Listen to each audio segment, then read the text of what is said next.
Hold him accountable, and I am here just to do that. Well, we thank you for coming and saying the Pledge of Allegiance for us. Thank you so very much, and welcome. Madam Vice President, Yes. may I make a suggestion? Our board members-elect have been participating in our committee meetings, and I see at least Mr. Adams is here. Do you think he could sit in these empty chairs and cast advisory votes in the same way the student representative has? We're not always going to have an empty seat, but because the students aren't in school yet. That's up to the will of what people think. I don't even see a thing as necessary, but that's up to what the will of the board is. Ricardo, do you want to come up here? I'm okay with that, and then when Amy comes, if she wants to come up, I'm fine with that too. Because we do have 2 empty seats. Can I get the acceptance of the June 20th, the June 24th, the June 20th business meeting, the June 24th special meeting, the July 25th business meeting, and the August 8th business meeting? Can I get a motion to approve? So moved. All in favor? Thank you. Do we not have speakers? Yes, we do. No speakers? Oh, I see. Bye. Do I not have, I don't think I have the green sheet. Oh, I'm sorry. We have about 5 speakers to speak, and we're going to ask that you limit your comments to about 3 minutes. I think is what we are giving our speakers. And so the first person to be called up to speak is Shante Clark. Is Ms. Clark available? Is she here? Clay Harris is the next speaker. Clay Harris. Shante Clark. Okay. Clay Harris.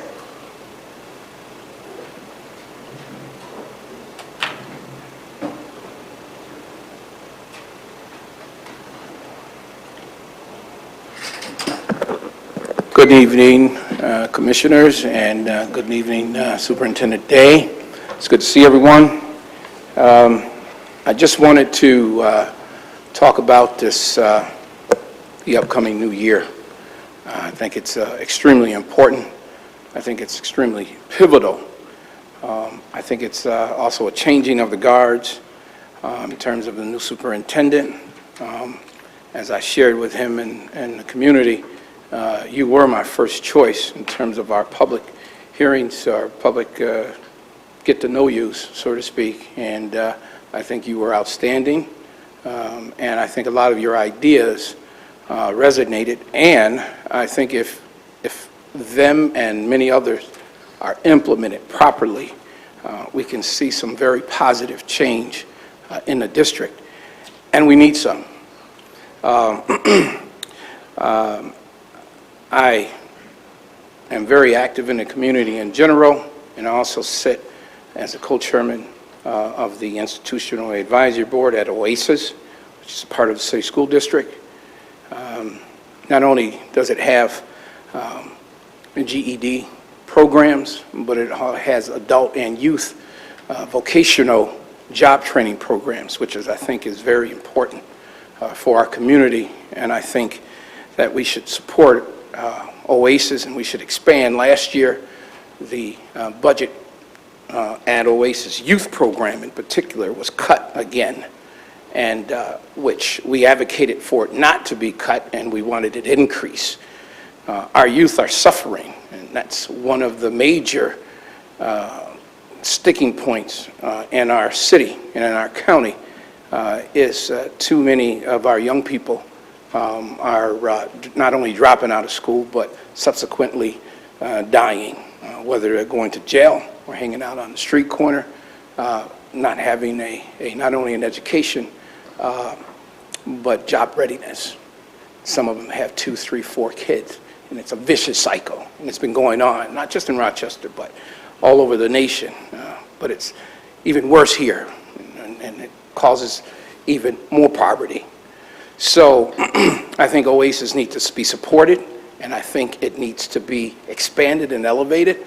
I've requested for us at Oasis and myself to have a meeting with you so that we can really come to an understanding of what we need to do to make some significant inroads and progress.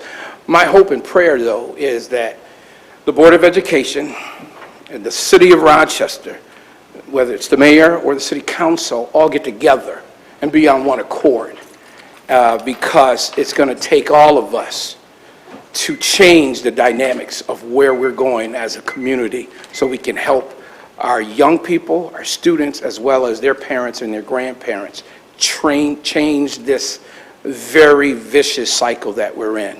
So hopefully, instead of this enmity between the district and the city, that we can get together and really work together to make a significant change. That's all. Thank you. Thank you, Mr. Harris. I apologize for being late. I indicated to Vice President Elliott that I'm having some family complications, but God has it covered, and as you all know, He can make a way when others cannot. So I wanted to explain to folks my absence, but again, He's got good wheels and He gets us where we need to be on time. So thank you for your patience. Iman Scanlon. Thanks. Come on, Van, you know my name. I'm terrible at names. I've always have been. It's Eamon. Good evening, Commissioners and new Superintendent Terry Dade. My name is Eamon Scanlon, an education analyst and advocate with the Children's Agenda. We advocate for effective policies and evidence-based solutions for health, education, and success of children, especially those who are vulnerable because of poverty, racism, health disparities, and trauma.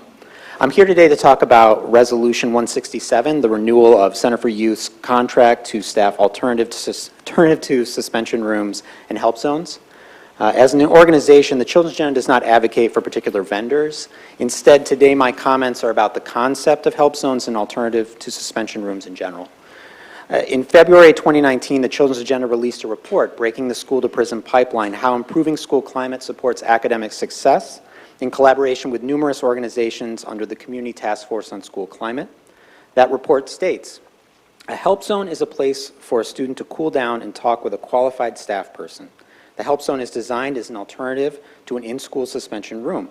There are widespread levels of trauma among Rochester's children, with 85% reporting at least one adverse childhood experience in the 2017 Rochester City School District Youth Risk Behavior Survey.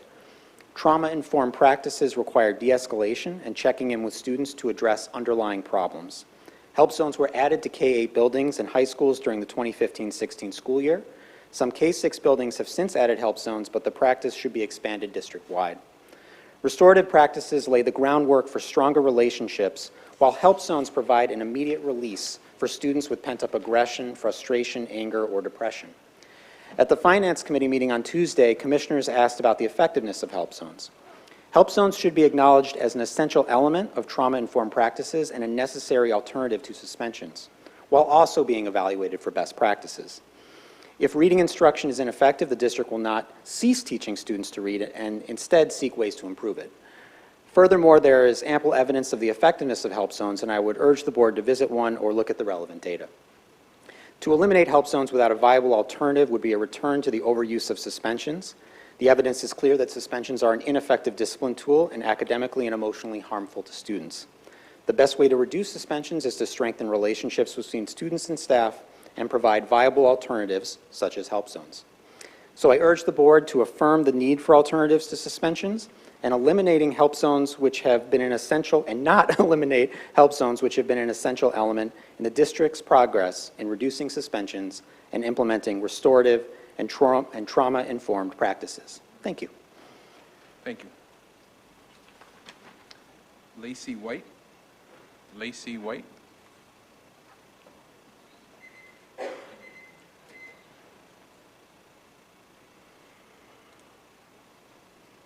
Good evening to the board. Superintendent Dade, welcome.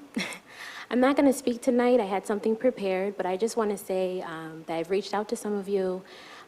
You have my documentation. I wanted to put a name with a face. I'm here. I'm a city school district graduate. Please consider me and the documentation you've received when my name comes across your desk. Thank you. Thank you. And finally, Mark Mura.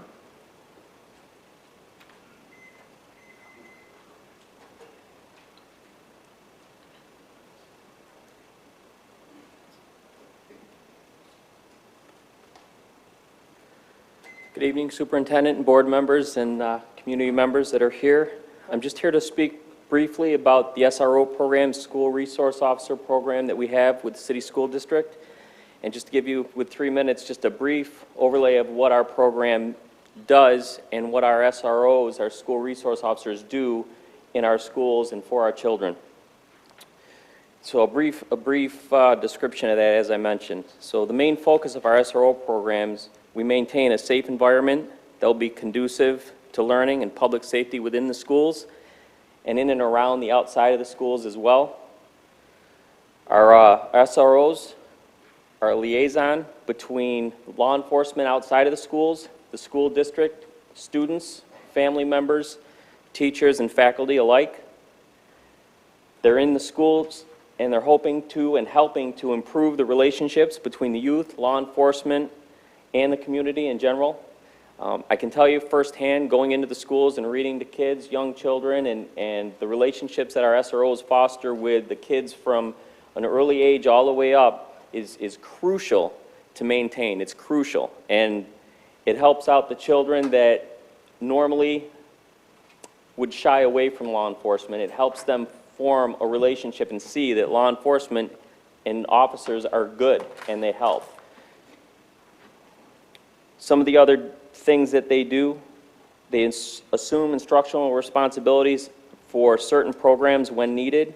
They coordinate with section crime prevention officers to assist in crime prevention strategies in and around the schools, provide individual counseling and mentoring to students and become familiar with the local students, and also related services that could be provided for the students and for their family members, depending on what the needs of that individual student are.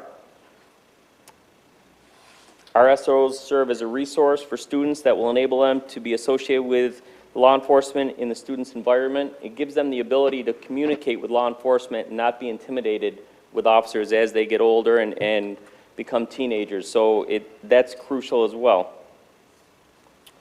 Our SROs are a resource for teachers, parents, and students, as I mentioned, in the community. We help make arrangements and schedule conferences for dealing with individual problems and questions that may arise with students, different schools, and the neighborhoods as well.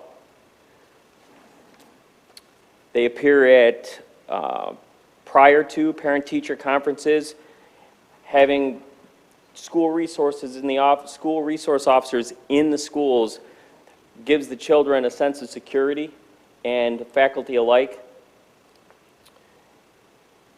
The school resource officers are familiar and devise and review the school's emergency crisis plan with the school principal and the staff according to the school district in the event that there's an emergency that could take place at any one of the schools. Is that my timer? All right, just one or two more quick things. Upon request in the school environment, we can make arrangements for crime prevention presentations as needed for the school, for faculty, and for the kids.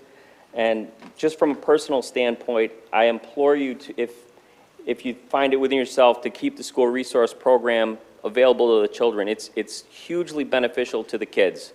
When we foster relationships with the kids from an early age all the way up through graduation, it's very important, and I can't stress that enough. Thank you. Thank you. Unless, Madam Clerk, I missed something. I don't know, did they sign to speak? Let me just say, normally our process is you have to sign up by noon. Did you sign? She must be Shantae. Oh, are you Shantae Clark? Oh, come on up, ma'am. I'm sorry. Sometimes we make mistakes and we don't get the names right. I do that all the time. So come on up. Sorry about that.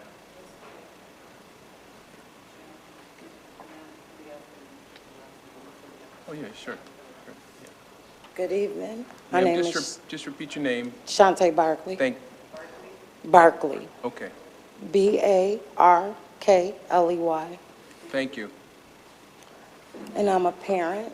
My child she was formerly at school number 5, and she's going into the 9th grade. And she auditioned for SOTA back in November. She was number 4th on the waiting list of 103 kids. She came in number 4th place. And her average was 8.1. I've been talking to Mr. Capizzuto, Mr. Papaluso, and Ms. Pease. No one have no answer for why she's still on the waiting list. I even called Mr. Day's office and spoke to his secretary. I talked to Mr. Papaluso last night, and he said it was 12 kids in ahead of her. And I'm wondering how, when she's number 4th on the waiting list, how is it 12 kids ahead of her and it's an audition process? And I'm not getting the answers, and I'm leaving messages, and it's like pulling teeth to get a phone call. And I'm just not understanding why my daughter, she earned this placement. If she didn't, I wouldn't be here. And no one's answering me, and I'm not understanding why. We still haven't had a decision of why she's not placed and how 12 kids get ahead of her. When she's number 4, she wasn't number 16, she was number 4. So something is obviously wrong.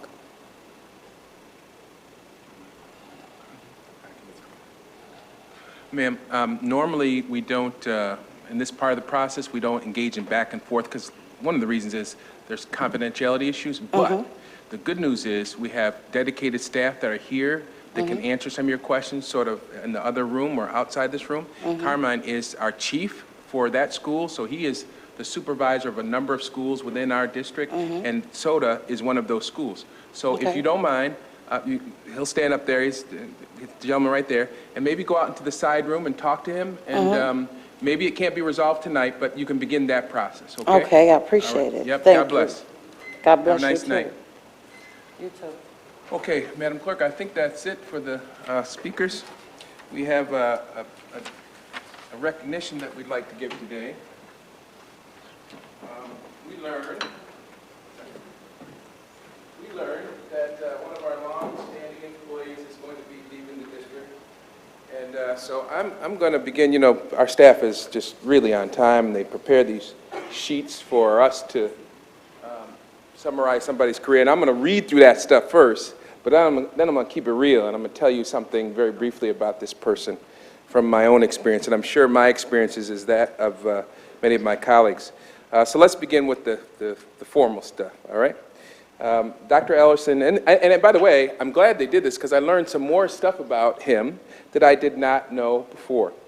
Dr. Ellerson received his Bachelor's of Science degree from the State University of New York at Oswego in education, a Master's of Science degree, and a Certificate in Advanced Studies in Education Administration from the State University of New York at Brockport, and his doctorate degree, his ED degree, in Executive Leadership from St. John's Fisher College. Dr. Ellison is one of the Rochester City School District's longest tenured employees, administrators, serving in the Rochester City School District, ready for this? 44 years. Yeah, that deserves a big round of applause. Since 1975, he has worked as listen to this, check this out, y'all, a classroom teacher, a special subject teacher, an assistant principal, of course, a principal, a mentor, a coach to principals, and has served as a cabinet member, I didn't know this, for 3 former superintendents. Let's give him a round of applause. That's wonderful stuff.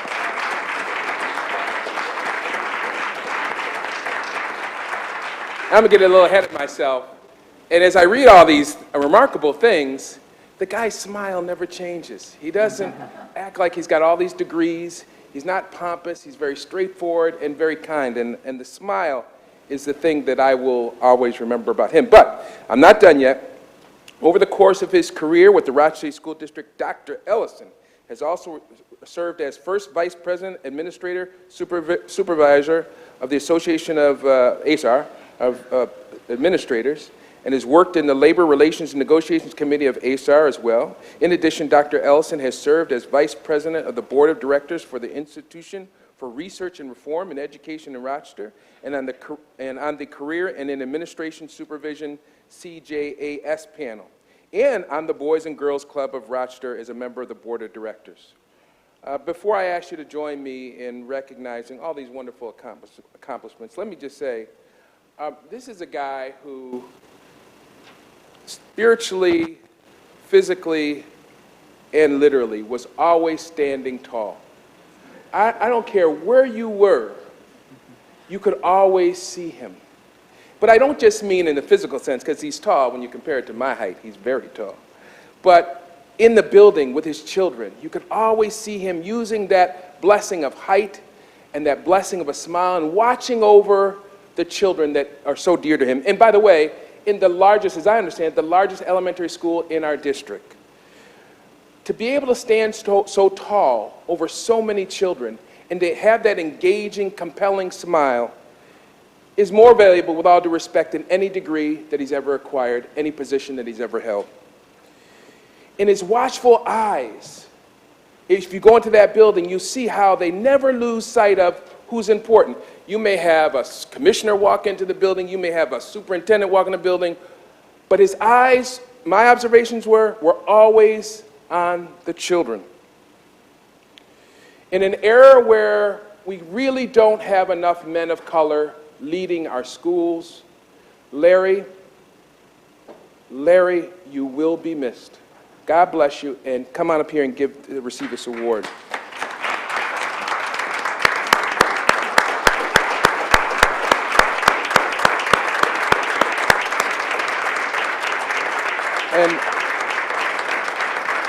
And on behalf of, let's do this again. Larry, listen, on behalf of the Board of Education, I want to read you this plaque. It says,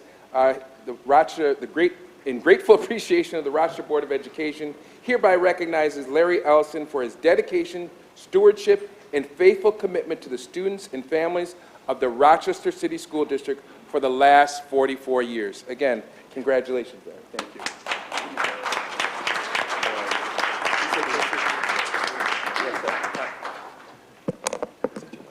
Yes. Well, Van just noticed, and good evening to everyone, but my wife is also here, and Rhonda, if you don't mind, could you stand?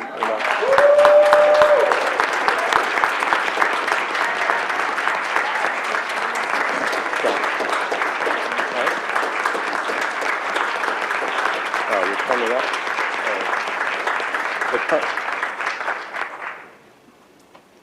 Again, I'm not used to getting this kind of attention as it relates to the work, and I'm not the most comfortable person receiving attention. I do better with giving attention, and so I appreciate this here this evening. I have said this multiple times. I remember saying about attention getting out at St. John Fisher College, and Dr. Jason Berman, for those of you who may know Jason, said, Larry, look, it's not about you when attention is coming, it's about others acknowledging, so take it. And so with that, I say thank you to all of you, and certainly for the acknowledgement here this evening coming from the board, and also to just a number of colleagues, friends of the district. 44 years has been a while, but I will say to you, it doesn't feel to me as though it's been 44 years. And had I had the interview with Justin Murphy, I don't know where's Carlos, he walked out, I would have said, I would have loved to do this for another 44 years. And I love what I do, and I love being an advocate for the children, those who do not have the voice that we would have.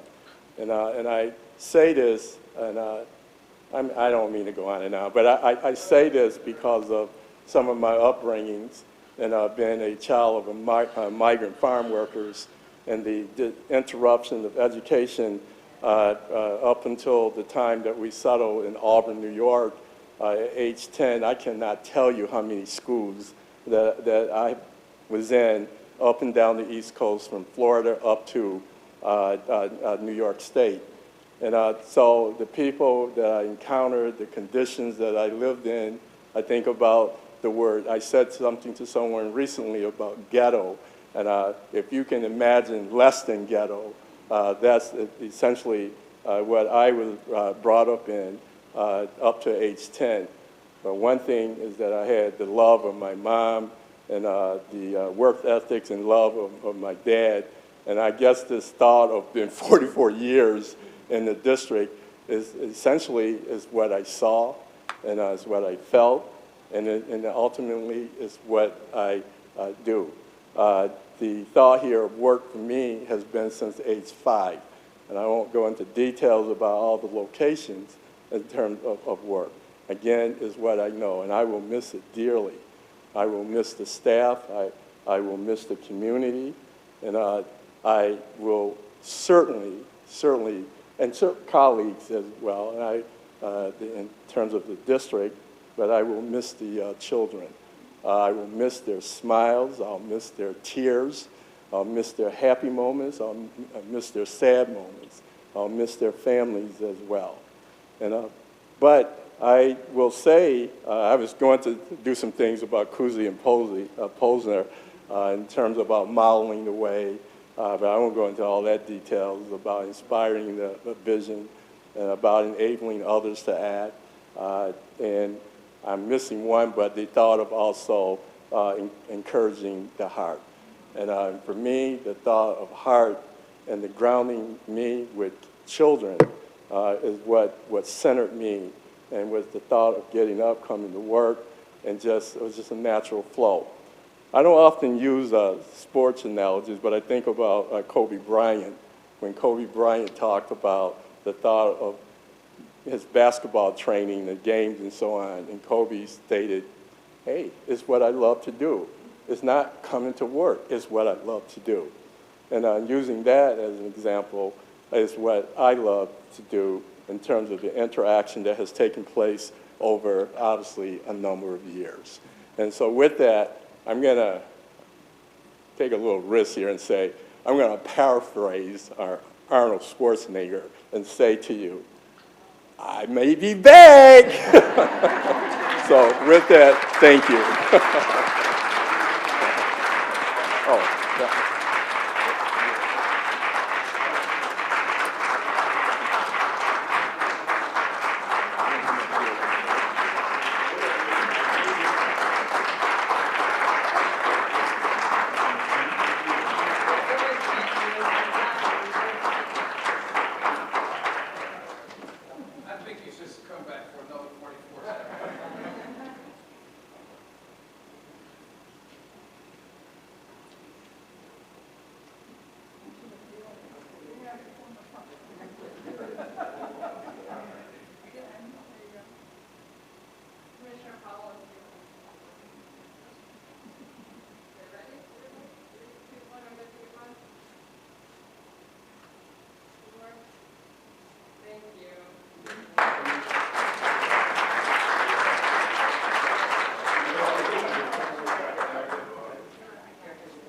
Again, if you all wouldn't mind just joining me one more time in a round of applause for his wife and the rest of his family that offered up his service. Thank you very much.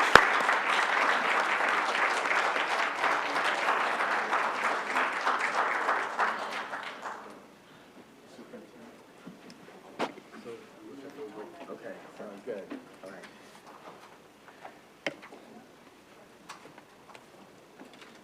Okay.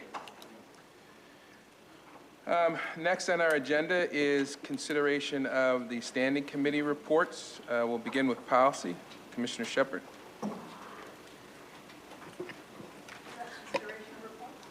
Yes, we're starting with Commissioner Shepard.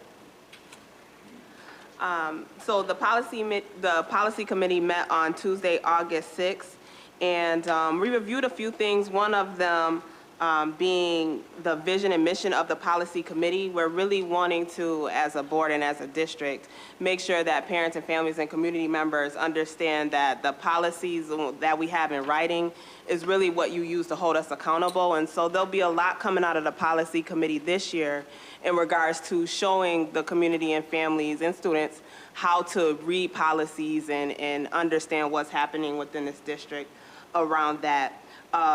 Another thing that I'll direct you to is our website, where we have our policy committee tab on the board, on the RCSD website. And I want everybody to get into the habit of looking at our policy meetings and the attached items. One of the attached items is the policies and regs update plan. And what that's going to show you is a list of things that you can follow along for every policy meeting that we have. It'll let you know what's coming up so you can review those in advance. We talked about the wellness policy, the whistleblower policy, and the code of conduct, which will be some of our next topics that are being discussed. And lastly, we talked about our finance reporting and how we actually put forth resolutions and policies. And the next policy committee is going to be on Tuesday, September 3rd at 5:30.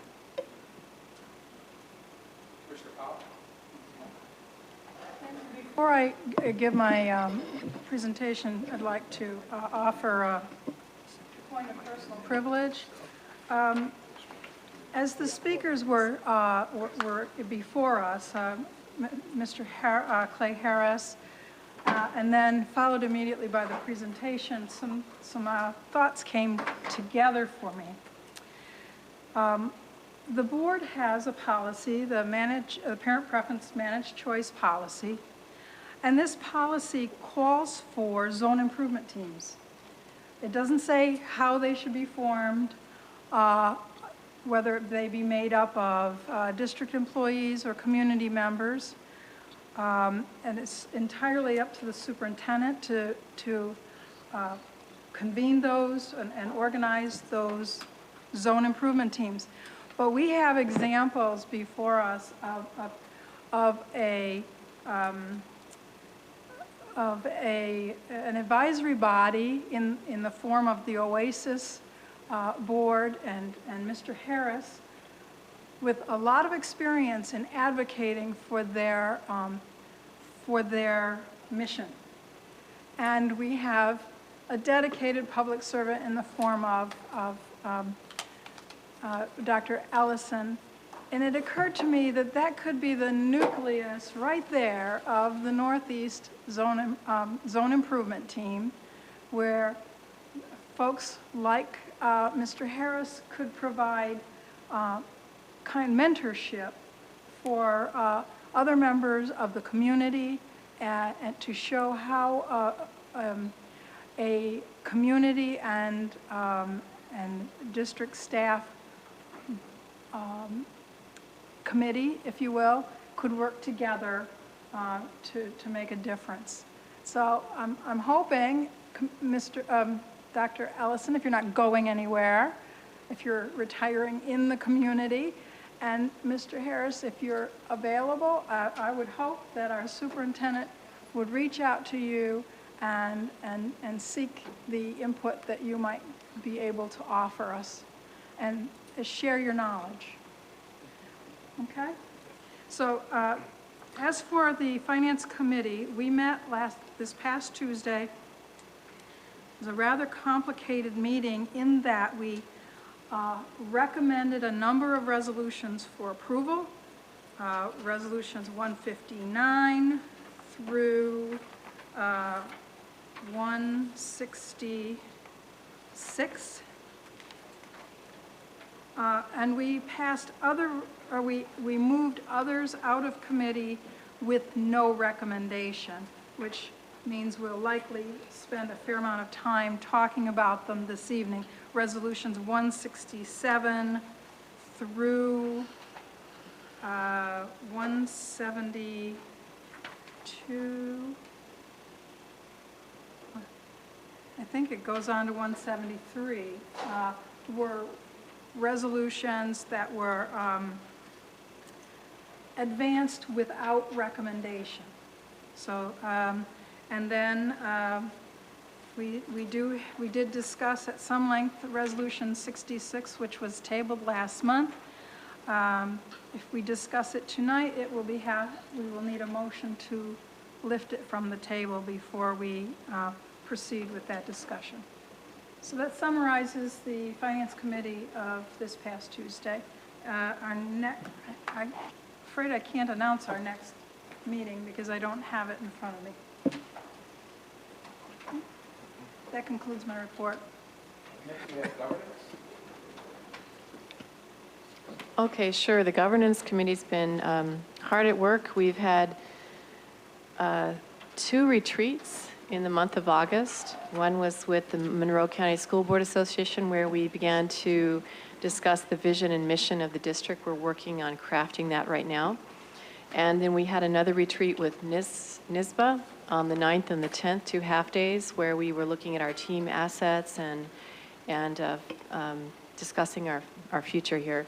Then we had a recent August 13th meeting where we reviewed the vision and mission, starting ideas. We began a conversation with Superintendent Dade about district goal setting and discussed the plan for doing some further retreats, especially around our relationship as a team. So we're working on that and looking for some facilitators around that. So we will be returning to these topics again on August 27th. Thanks. Thank you, Commissioner Hallmark. Any questions? Yes, I'm I sorry. just wanted to make a clarification in regard to the financial reports. I think the motion that we did on that date was to advance the resolutions to be presented here. It wasn't that we advanced them approved already. So just wanted to make that clarification. We had two categories, 159 through 166, were recommended by majority vote. The resolutions 167 through 189 essentially were advanced without recommendation, neither up nor down. Oh, I'll look at the tape and find the language that I'm talking about. Okay. And of course, when we get to those particular, she just gave me that. Thanks. Of course, when we get to those resolutions, we'll have a discussion about them. Superintendent Dade? Good evening, everyone. Good evening. So this is our superintendent's report for August. First, just wanted to thank everyone in the room and anyone watching for the very warm welcome into the RCSD family. It's been a whirlwind, but a fun one at that. So I'm excited to report out on some things that we've been doing over the past month and a half. So first, we had an executive cabinet retreat at one of our historic libraries. So we were able to engage as executive cabinet family, focusing in on our 3 focus areas. I call them our 3 big rocks for the year. First rock is really a laser-like focus on teaching and learning. We know we have strong teachers, family, and community members who are making great learners in Rochester City.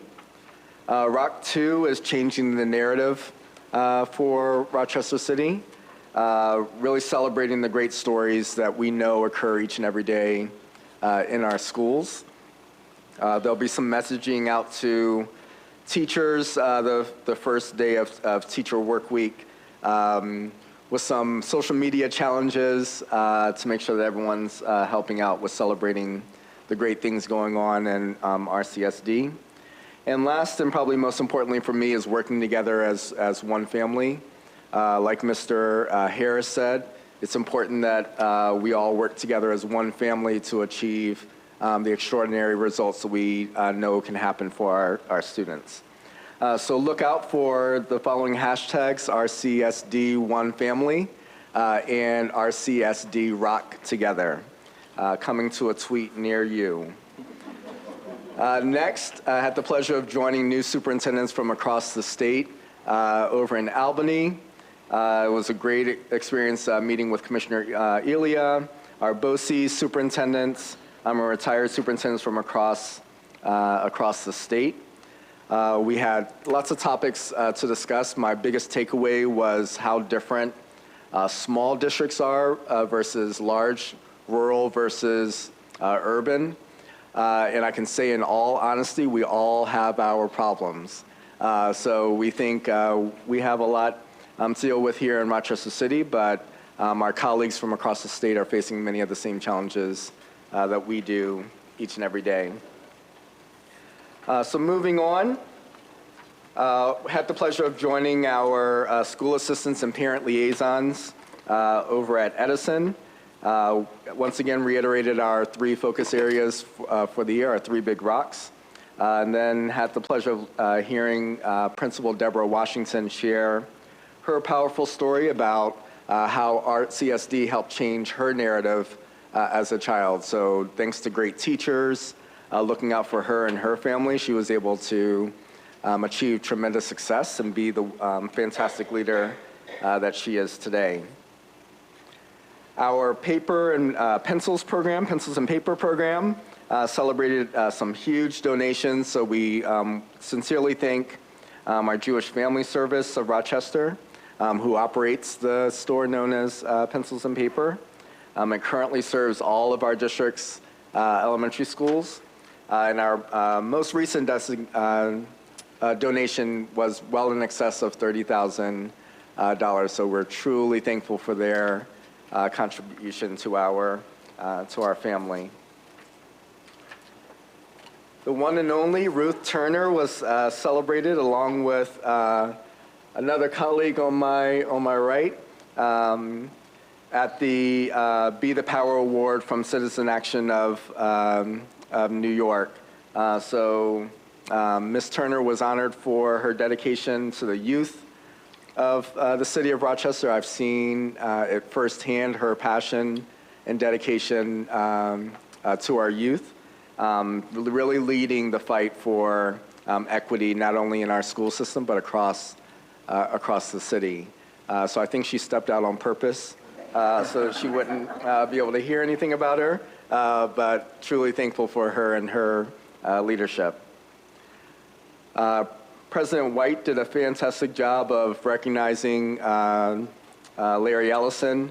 We also congratulate him and thank him for his absolutely phenomenal leadership of the RCSD family across numerous positions, but most importantly, his leadership of the many students at School 33 that he kept his ever watchful eye and ever loving smile over for the past 20 years, I believe, at School 33. Next is some hot off the press data to share. So the state just unembargoed our proficiency rates on our state assessments. So we're pleased to report growth in both English language arts and mathematics for the 2018-2019 school year. You can see a 1.8% growth in our reading proficiency and 2.3% growth in our mathematics proficiency.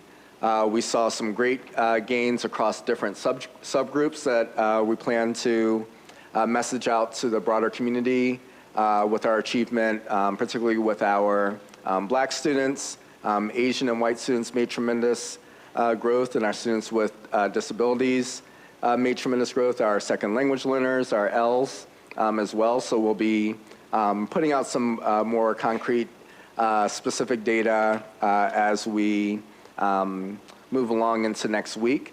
But this data was just released, hot off the press, I believe just yesterday. So pleased to report that progress. There's still a lot of work to do.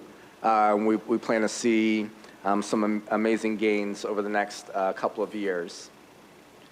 Moving on to our graduation rates, you can see we're absolutely thrilled to see the tremendous progress in our June graduation rate. We have not received all of our confirmation for August at this time, but we know we at least have a 4.5% gain in our June to June graduation rates over the course of last year to this upcoming school year. So as soon as our August graduation rates are finalized, we'll make sure that we get those to you. One of the, one second, if I could just finish and then I'll get right to you. One of the questions that came up as a result of our press release and others for graduation rates was the question of alternative opportunities towards graduation.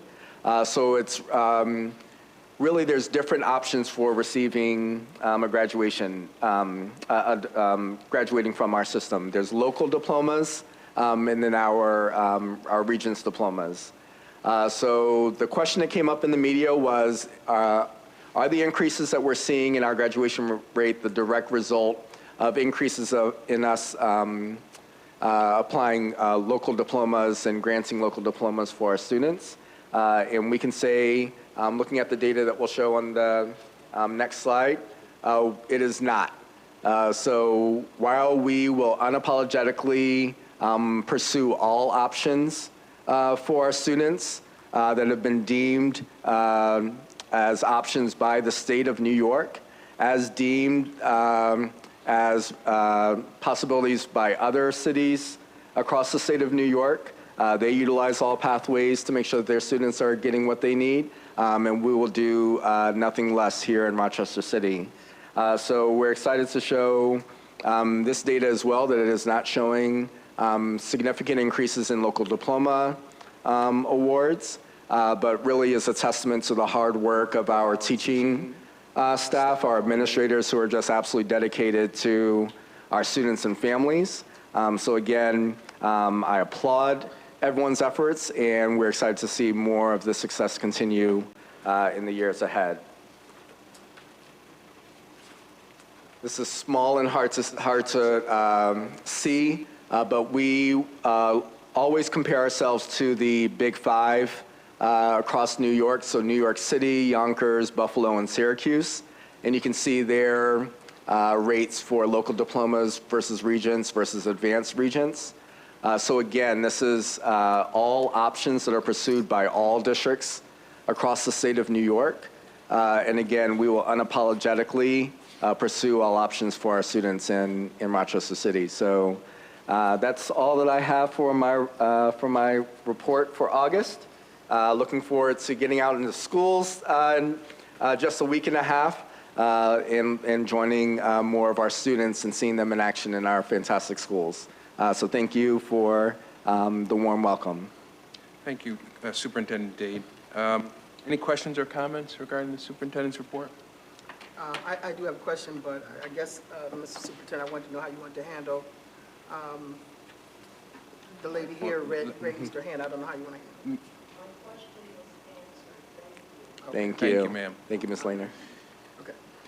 So I was in Wegmans the other day, and I ran into a student who works there who asked me about, is it true that the state is going to eliminate the Regents exam? So can you give us a little bit, if you know a little bit of, or if somebody from there know a little bit about what the status of that is? And she was saying because what is on those state tests does not reflect the learning that has gone on throughout the year. So if you have any information about, or maybe Commissioner Powell or someone, about where we are with the elimination of those tests that, according to this student I've heard before, has no bearing on the learning that has occurred throughout the year. So can you respond to that?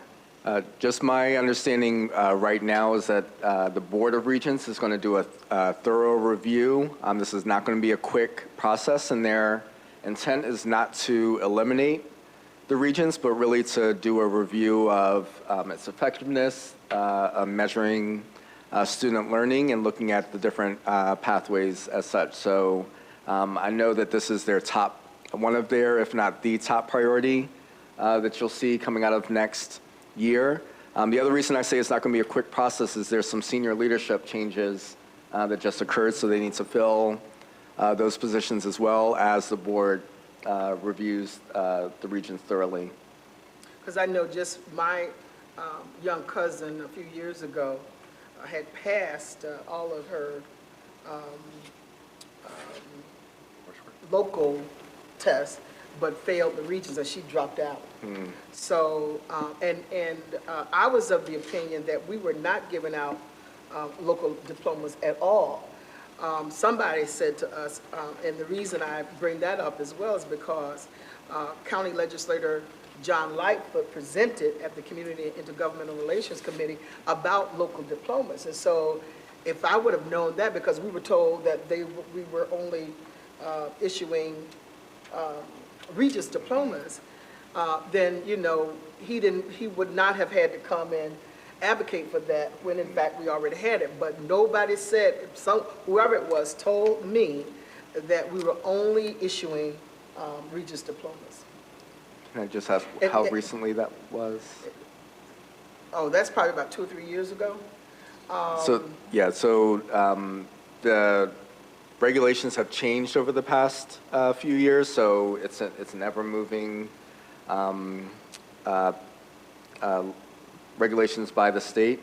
I know it started with special education granting local diplomas, then moved to some other subgroups, and now general education as well, but that was pretty recent, so it may have unfortunately missed in time for your family member. So my recollection was in 2006, the state began to, I think it was 2006, began to, as you know, increase the number of Regis exams year by year, and it capped out, I think, in 2011 at 5 Regis exams. More recently, they gave you an option to not take the 5th one, and because most of our students were struggling with global, and so you could take a certified CTE class. So that sort of kind of, for many people, reduced it to 4. But the exemptions, as I understand it, involve special education students. And they also involve students who, if you repeatedly take the exam, right, I think you had to take it twice, and then you're eligible to apply for an appeal.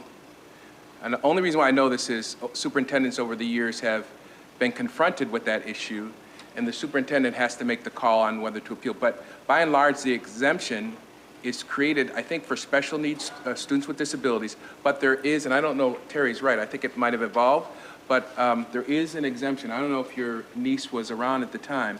If you fail twice, and I'm looking at our chiefs and our superintendent to correct me if I'm wrong, but there is this category that Ray is not around, but if you fail twice and you get a certain score, somebody help me out here, you can appeal. And that can be a general ed student, not a student with disabilities. Yes, So- but then that gets down to, you know, have we communicated effectively to our students and parents that that option is available? Well, and I think one of the reasons why we've sort of, it's not dramatically increased the number of local diplomas that you're allowed to get is because over the last several superintendents, we have looked at, through our chiefs, and then down to our principals, what students are close to the finish line and what can we do to assist them.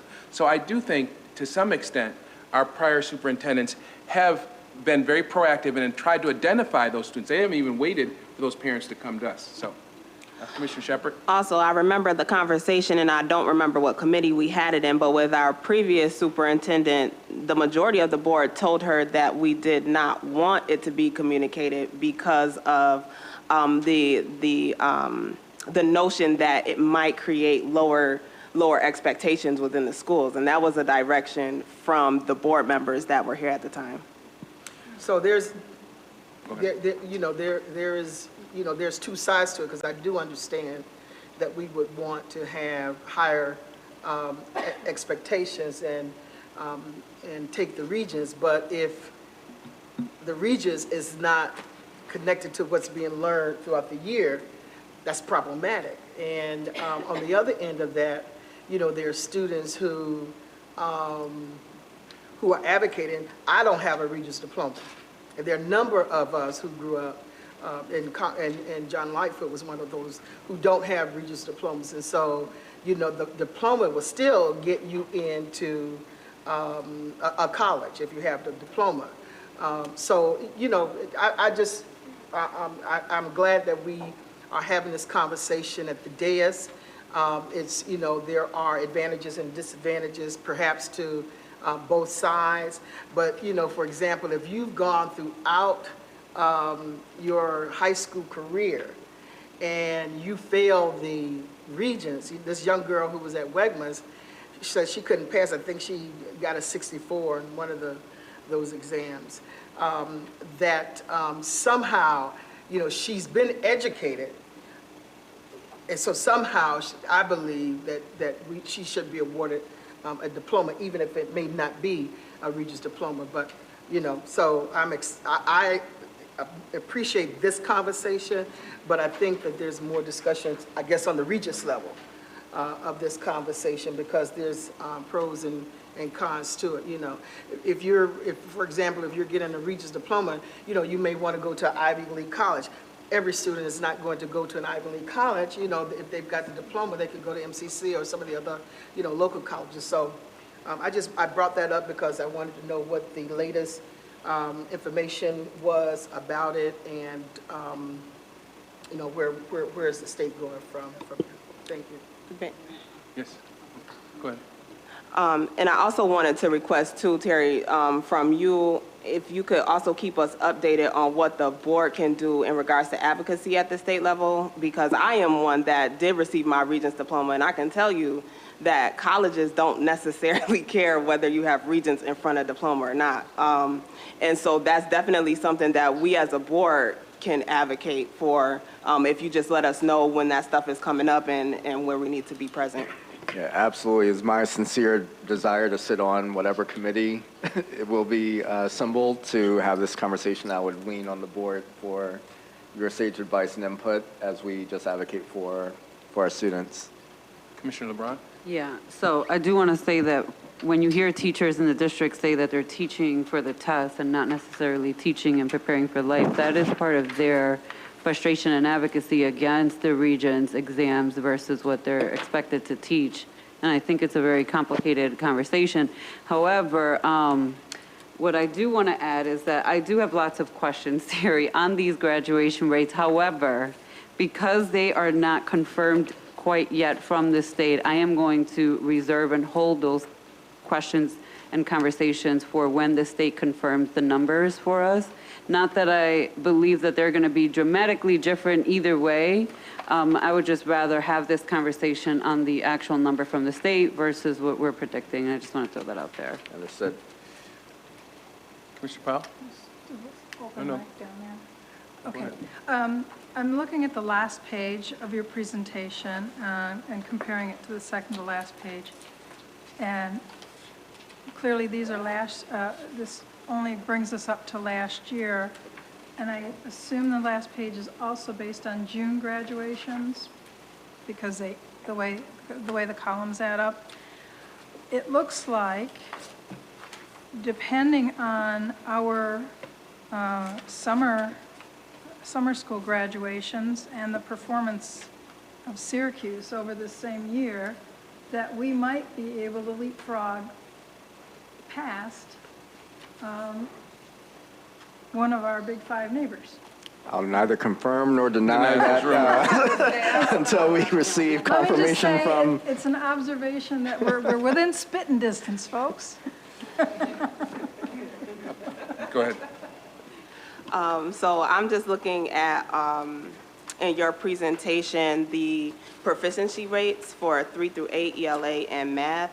And one thing that I would like to see us move into is, obviously there's a lot more work that needs to be done in that area. And so when we're talking about K through 2, I want us to start looping in that conversation about what it is that we're doing K through 2 to make sure that when they get into this threshold of 3 through 8, that we're going to see a significant increase. So these couple of percentage points are not really doing it for me, and I know that that's going to be because K through 2 is where we need to have focus, and I want the community to be involved in what it is that we're looking to do in that area. I would concur with Commissioner Shepard, because something happens when they go from UPK specifically and come into the primary education. Of course, if you, the state says you do not, the kindergarten is not a requirement, only unless once you enter it's a requirement. And so students who may come in from first grade and not in from kindergarten, I think there has to be some conversation about what happens from second grade to third grade, and what are the strategies that we want to employ in order to there to be some fluidity and progression from K through 2 up into third grade. Of course, you know, I don't have to tell anybody around this table now, you know, that those third grade reading scores and how, you know, their prisons built around particularly the lack of success in third grade reading. So we want to prevent that from happening, that these young kids are going into prison once they know the third grade reading scores, and we want to debunk that and make sure that everybody is reading at proficiency. Excuse me. I have a few comments about your report. With respect to Commissioner Shepard's remarks about ELA and math scores, you know, I don't think there's going to be a person in this room who would disagree with the notion that progress is good, but this is not the kind of progress that we hope to see in the end. And in fact, for those who did not know, that's one of the reasons why we hired Mr. Dade, because he has a background experience and has said to us that he's going to commit himself with laser-like focus on improving those scores, and he has a track record for doing that. So I want you all to know that that's one of the reasons why we hired Terry, because these scores, while it does recognize some progress in our students, it's clearly not good enough. The other thing that I would say in terms of your report, and I want to piggyback on your remarks, I won't use the same phrase you used, but I would stand behind our use of the local diploma, no matter what the state does. And one of the reasons why we should do that is because the opportunities that are given to students, not only students with disabilities, learning disabilities, but for those students that just come to this country and are expected to get, 64, 65 on an exam that they've only been in this country for some of them less than a year. And so I think one of the things that you see the Board of Regents talking about, and one of the reasons why Terry is right to say, hey, listen, I got no shame in our use of the local diploma options, is because to have those kind of standards for people that just come to this country under unforsaken, unimaginable circumstances and expect them to pass 5 Regents exams when the English is not their primary language is really unreasonable. And I've heard the Chancellor say that, and I'm glad she's saying that. But I do agree, and I am very proud that we are one of 14 states in the Union that does require some kind of litmus test to make sure that you have the competencies to graduate. So I don't think it's an all or nothing approach, and I think that, as Terry describes it, the process the state will use will be a fair one. They'll be deliberative on this issue, and they'll consider the merits. And then the other final thing I'll say about your report is that Willa attempted to put these grad rate numbers in a light that suggests that we are making appropriate progress. I would add a different another perspective, another way to look at it, which is to say, and I've asked our staff, I've asked through Terry, our staff, when was the last time, I'm extremely confident, you won't put any money on it because you don't want to take that kind of, but you know me, I will. I'm extremely confident we'll be over 60% come August. Extremely confident of that, right? Not because I have ESP, but because of, for many years, we've engaged in this process called predictive analytics. We've gotten very good at this. We know what the return is for the kind of targeted resource that we do. And so I'm extremely confident that we'll be above 60%. And I've asked Terry's staff to provide for the board, when was the last time the Rochester City School District was above 60, or at 60 or 60% or above? And I'm not going to give you the answer to that, but they've looked, and they still can't find when the last time. So if you want to be able to put this progress in its context, think about that. Think about that. They may be announcing that it's been 15, 20 years. Huh? since we were above 60. And by the way, that's with increasing Regents exams. People shouldn't forget that. The standards have changed, the goal line has moved, and we're still at the highest we've been probably in 2 decades. As the preacher would say, huh? Right? So, and the reason why we have to start talking about that is we are confronted with a lot of our screw-ups and the things that we don't do. And as I've said to my colleagues, and I've said to this community, I've said to the mayor, you got to hold up the things that you're doing right. And it's not the board that's doing this work, by the way. And it's not even the superintendent, it's our staff, it's our principals, it's our teachers, and most importantly, it's our parents and our students. So when we talk about us being at 60%, and we haven't been there in decades, we're holding up the work of our parents, our families, not the board, not the superintendent, but people who are really close to our children. So thank you for that report, and I look forward to you giving us some numbers in August. Okay, that takes us to board reports, financial reports. Can I just make Yes, ma'am. Oh, I'm sorry. No, it's okay. I just want to point out one observation that, like, our new superintendent has been on the job probably 5 to 6 weeks. I think you're doing amazing for coming in, and, like, this is a lot to take on. So these numbers are not reflective of your leadership, good or bad, I just want to say. So I'm looking forward to what your numbers will produce in the future. And I still have a lot of skepticism about these numbers, but again, I'll wait for the final data, whether we hit that 60% threshold or not. We're not there based on these numbers right now, which is an estimation. And I would imagine when the state numbers drop that it's going to be in the same range, because I do trust the department that pulled this data for us and that their ability to pull that data and understand it. So the only thing I will note, and you can talk to Ray and our people in accountability and our staff out here, I don't know that there's been a year in the last 5 years where they've been off the mark. So that's when we talk about predictive analytics. So these numbers that you see that the state has certified, what we're seeing in the projection, years past tells us what we project is really what we end up with. So I don't want folks to think that, oh, you can't rely on these numbers, because what we know in the past is we've hit the number in the past, and I have every reason to believe we'll hit the number again. Again, let's just allow the potential good news to marinate. We deserve that. Van, can I just clarify? Because I don't want people to take what I just said and misinterpret it to say that I'm saying that our department here internally cannot give us accurate data. I am saying I do believe that the data they present is not going to be far off from what the state will present, that most likely would be aligned.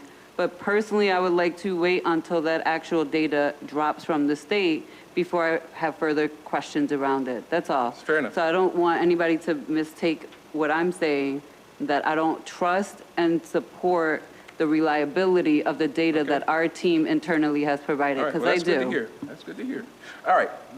Board reports, financial reports, Commissioner Powell? Yes. Before I make the motion, I want to add kudos to our new board clerk, who really, in very, very short order, was able to respond to many of the last-minute resolutions that the board did not assign a recommendation to out of committee because there were a lot of unanswered questions. Well,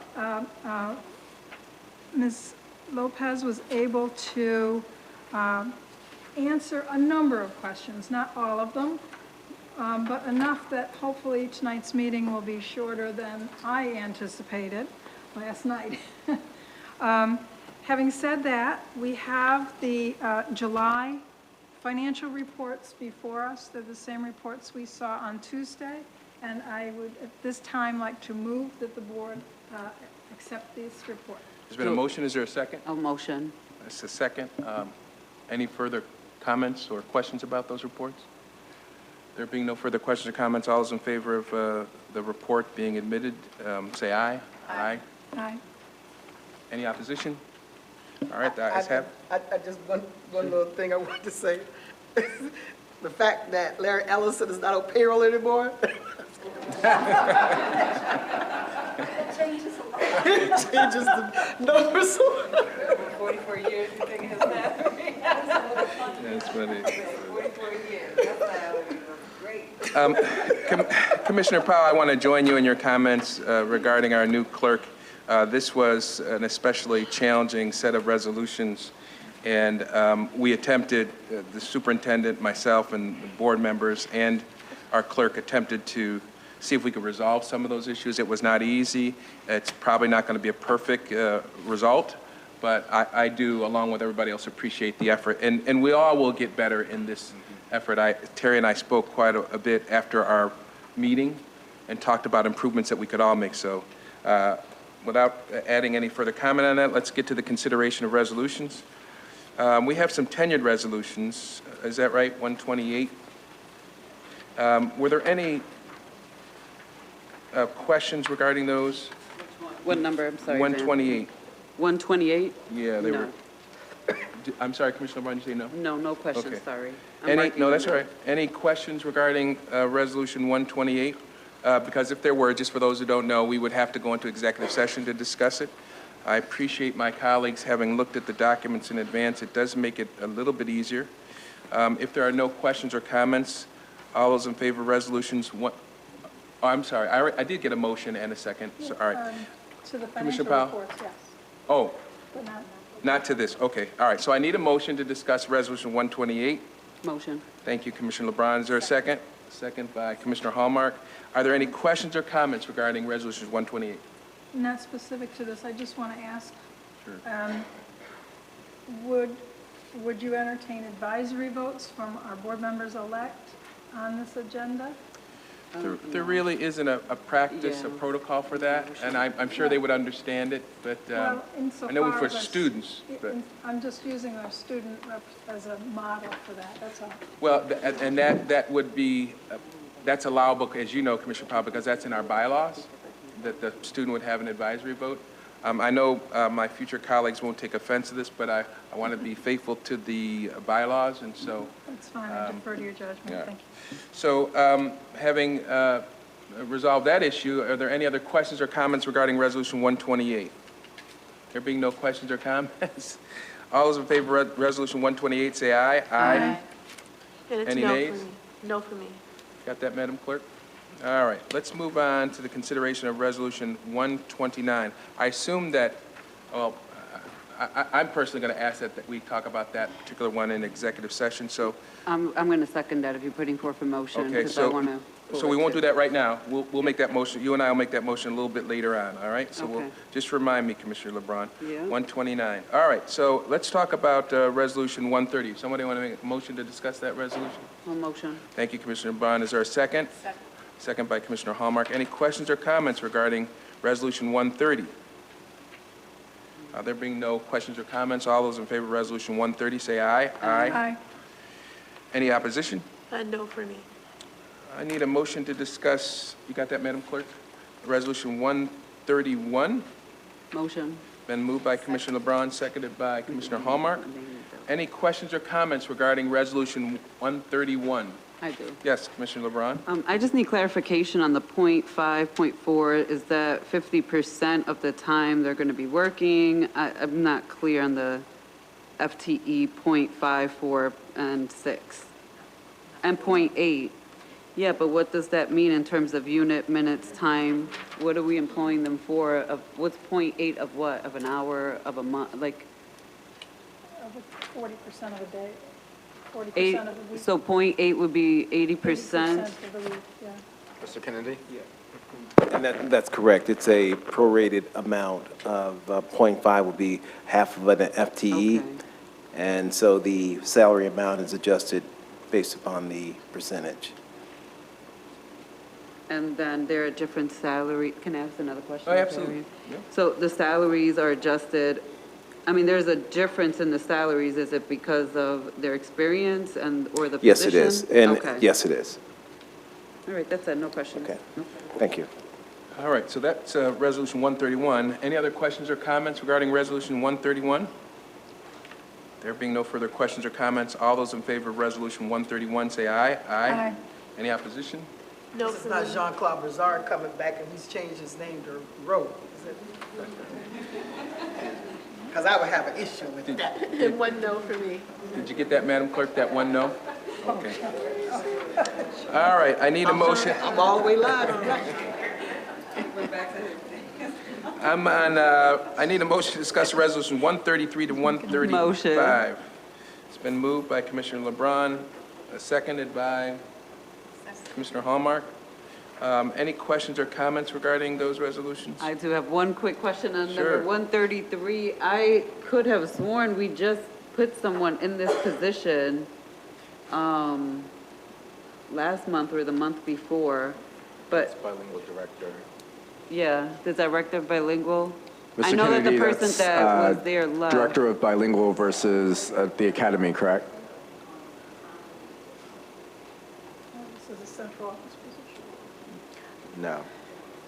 This is for the bilingual academy? Yes. Okay. And what we approved before is the bilingual language director. Okay, Okay, program director. perfect, thank you.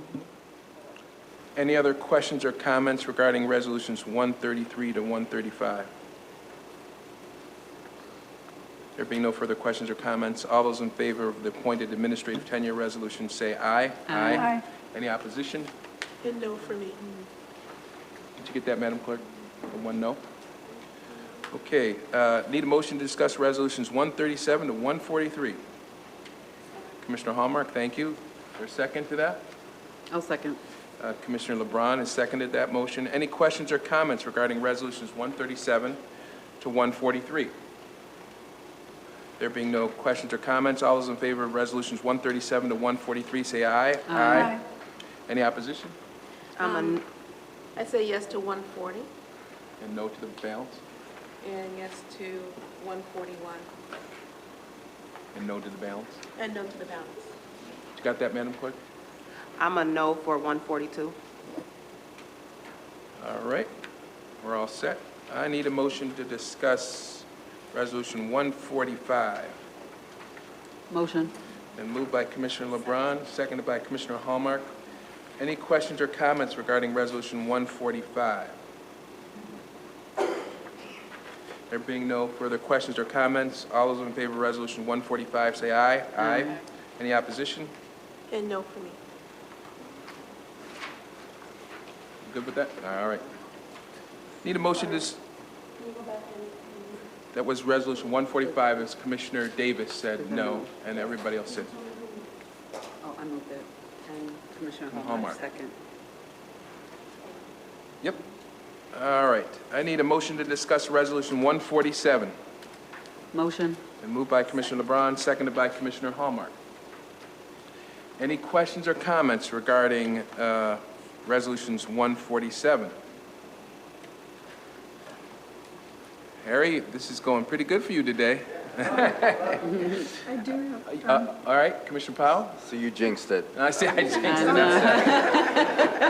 Sorry, very sorry, quick, Harry. Very quick. These are teachers that actually were pink slipped because of the budget and are being brought back? Yes. That's fine. It just would have been nice if we didn't have to pay them unemployment, that's all. Okay, all those in favor of Resolution 147, say aye. Aye. Any opposition? No. Got that? All right. Next, I need a motion to discuss Resolutions 152 to 158, additional pay Motion. resolutions. A Is that motion. you, Commissioner LeBron? Yep, Well, it that is. movement of the hands was the, all right, that's, Commissioner Hallmark, you're seconding that. Any questions or comments regarding Resolutions 152 to 158? Seeing no questions or comments, all those in favor of Resolutions 152 to 158 say aye. Aye. Any opposition? No. I have 2 nays. You got that, Madam Vice President Elliott and Commissioner Davis. All right, who's going to be brave and offer up a resolution with respect to procurement and supply? So moved. Oh, Vice President Elliott, 159 through 161, and seconded by Commissioner Powell. Any questions or comments regarding those resolutions? No.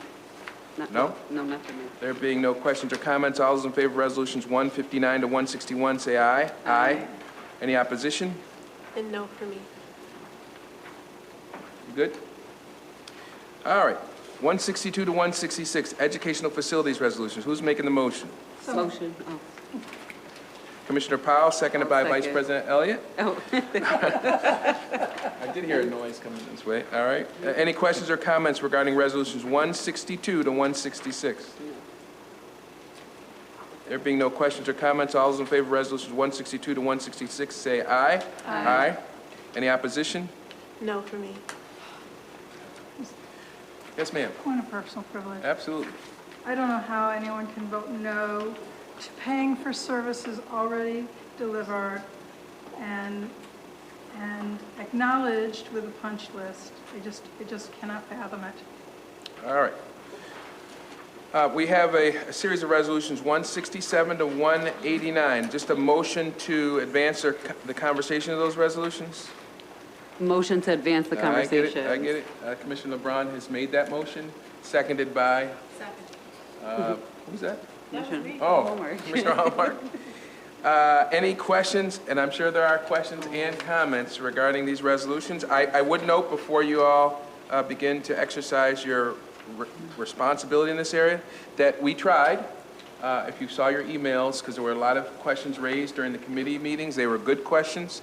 But as I said earlier, we're learning through this process. We'll get better. A lot of work was done to try to get some of those responses to those questions and issues.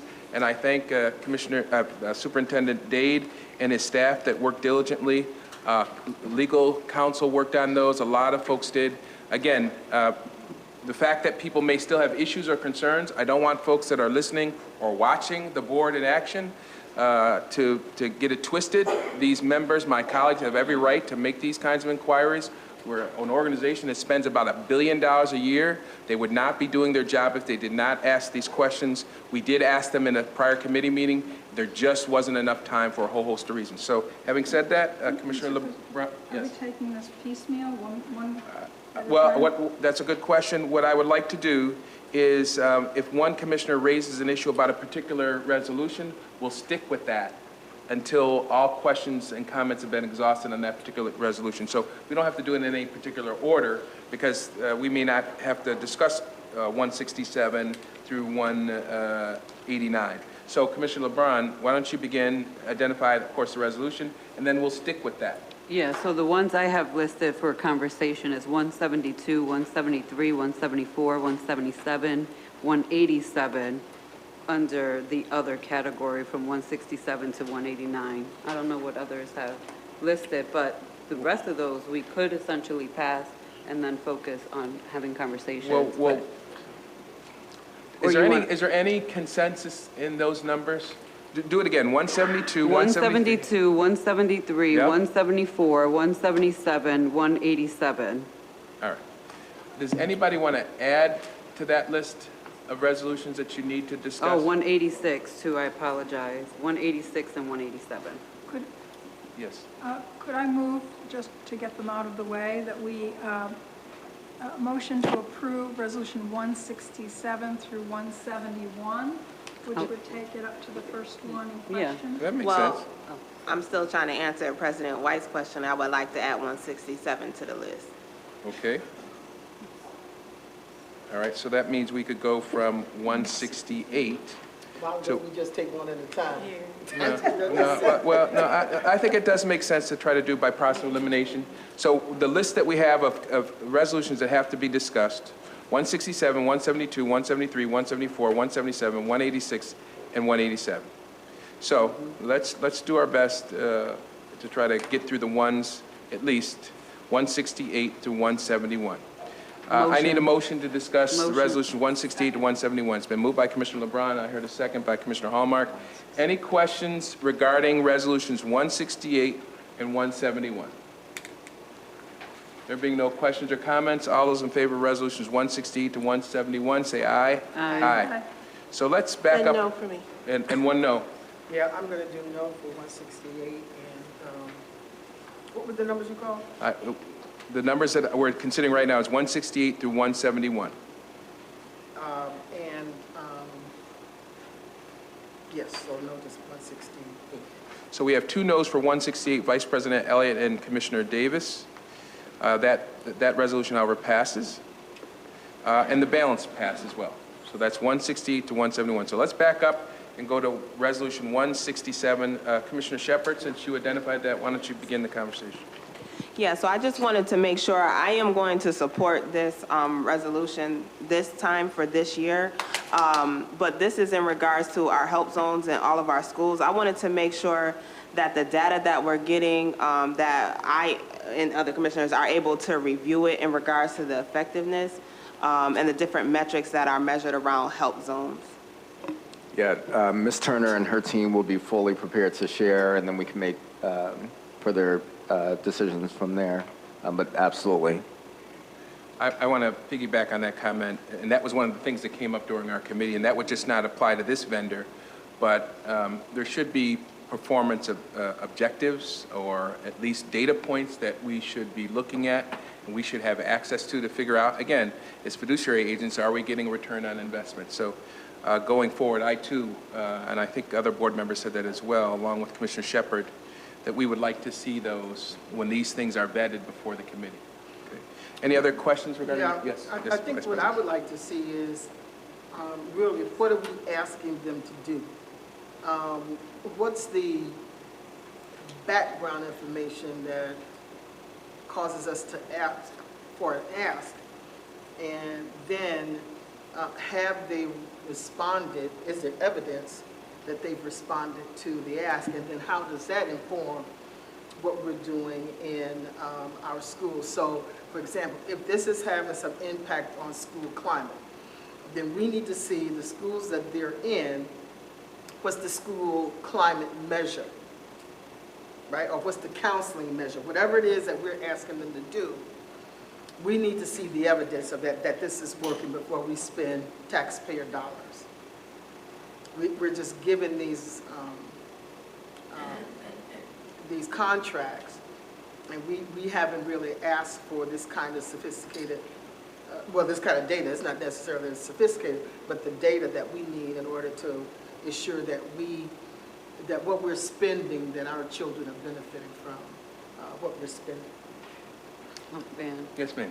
I just want to add, I appreciate that Eamon came out to give some advocacy, but, for me, we weren't saying we were going to kill the help zone and on this resolution. So I just want to put that out there because people were not there at the Tuesday meeting. I think what was asked, though, was for some data in terms of seeing the outcomes and whether the programs are effective or not. And if they're not being or not as effective as we would like them to be, what are we prepared to do to work with the center to figure out how to make that more effective? But what I will say, initially the request was for data overall about the effectiveness of the program. And I did have some follow-up conversations with other individuals about data specifically. And it was my understanding that we are getting reports within the district every month on some of the data that are coming out of the help zone. Perhaps that has not made it over to us on this side, but my ask tonight was that it does get presented to the school board. But in addition, that we have an opportunity to review that data and to clarify whether that's going to meet the standards that we are speaking about from the very beginning. But I do believe that it has to be universal ask on all of the programs, including the Y, including Community Place, who are also getting contracts here today. And again, that standard has to be applied to all of the partners that we're with, not just targeting one specific organization, but all of them. And I just wanted to throw that out there.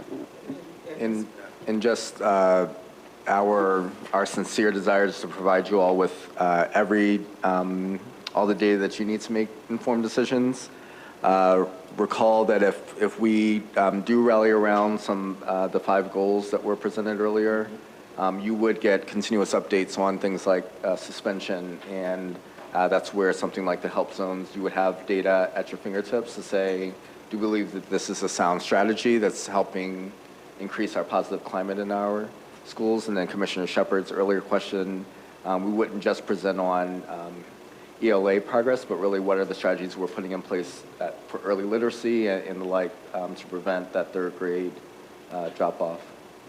Vice President Elliott, were you going to say something? Someone else want to say something first? Commissioner Shepard? Go ahead, Commissioner Shepard.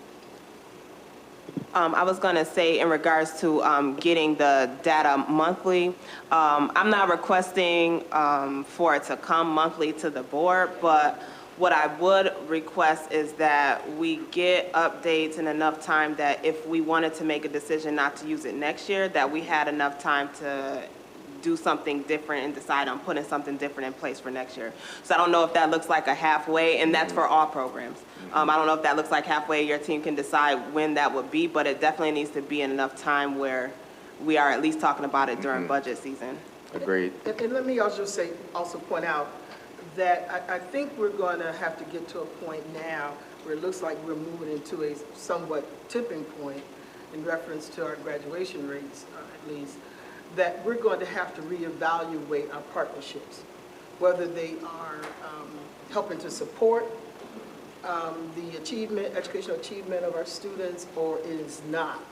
I think that's the direction that we need to go in the future. That are these, and then, you know, do we have our systems in place? Because in many instances, we're in need of these programs because we don't have the capacity within internally. And so, or another piece is that it's also cheaper to do it with partners.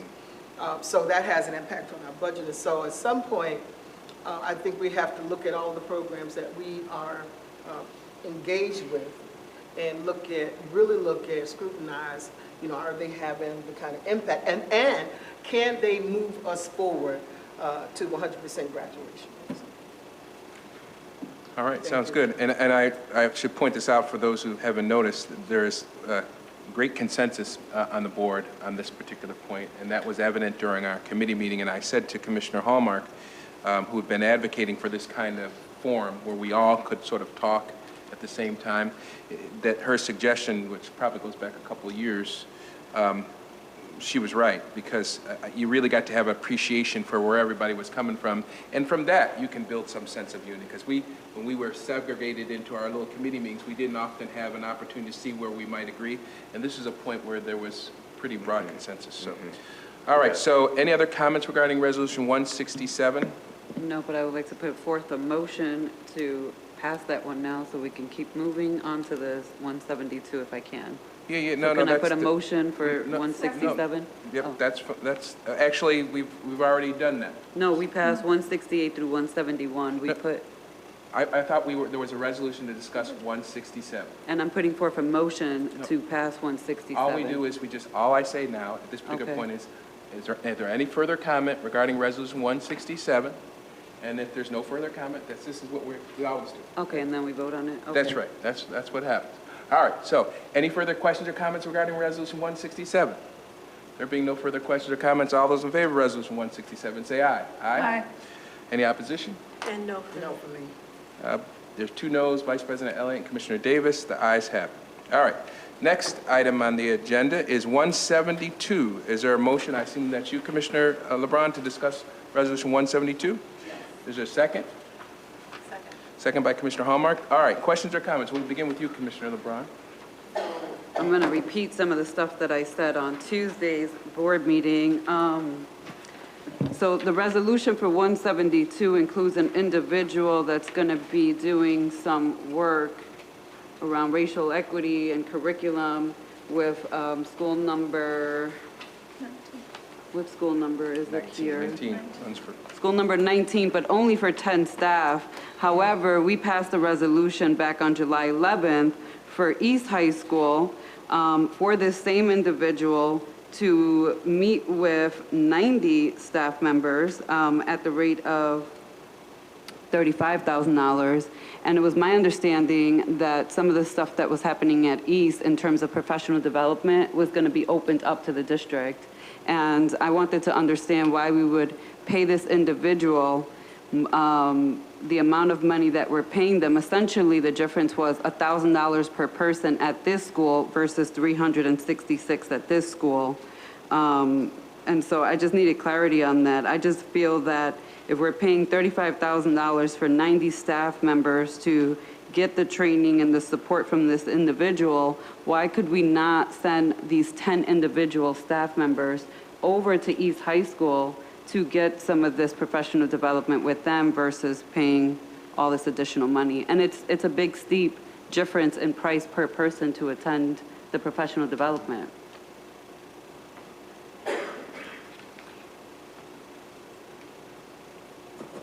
Good evening, Commissioners. Good evening. Thank you. So I'm going to attempt to address very specifically. So for school number 19, we have outlined a pretty comprehensive professional learning plan for the year. And part of that plan specifically identified in grades 5 through 8 a very specific need, very customized to school 19. So in part of that, we identified this individual to come and provide very targeted and specific professional learning. So Monique has identified and planned with this individual, very accustomed to what they need based on the culture of School 19, and also an integration of the arts. So that is why, and this is up to $10,000, doesn't mean that it will reach $10,000, and we targeted those 10 individuals. So I understand taking those 10 individuals and then saying divide it by the 10,000 would average out to 1,000, but we specifically targeted those 10 individuals because there was a significant need based on some research that we did. Okay, but I guess my question is, why can't we get the professional development and partner it with East? Because when Sean was here a few months ago, part of what he was saying to this school district and this community right here was that the professional development opportunities that were being created at East was going to be opened up to other teachers in the district to be able to access and tap into them. Sure. And I also had a question around why we have contracts that come in this way, and for me it almost feels that people are not communicating, where we could have had one resolution, one contract that said this individual is going to work with all these schools, and here's the sum total that she's going to be paid, and here's what she'll be paid for each individual school.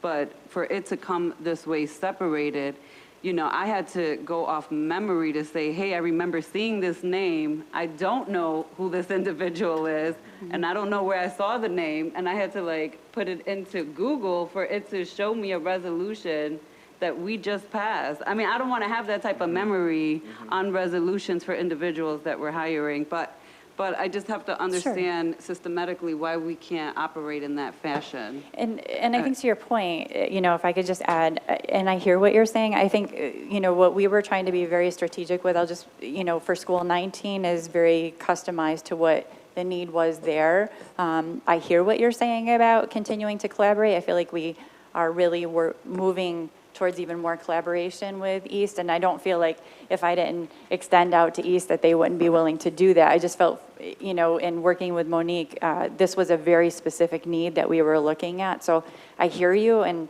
certainly we continue to do that collaboration, I think, when we can. This was just a specific need we were looking to fill, very customized with the 10 teachers.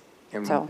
our sincere desire is for that turnaround training to happen. We are under very strict guidelines with regards to when we can release teachers. We would have to coordinate that with East, and we can't guarantee that the folks at East would be able to customize it in the manner that we're looking for at 19. So we would look for those opportunities as much as possible, but I can say in all honesty that we wouldn't be able to always rely on staff at an existing school to provide professional development for another school just with the logistics and the like. So there will be some duplication of efforts as we think of the 50-plus schools.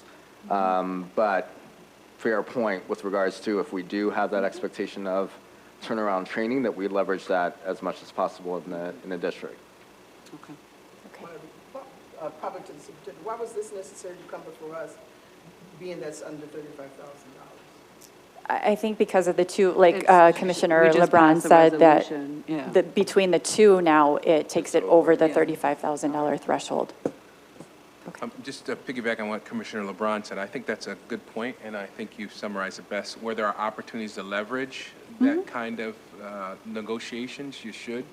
And, you know, they're literally 5 minutes away, or even less if you pick up a cell phone and say, hey, listen, we're thinking about hiring folks to do, contract with somebody to do X, Y, and Z.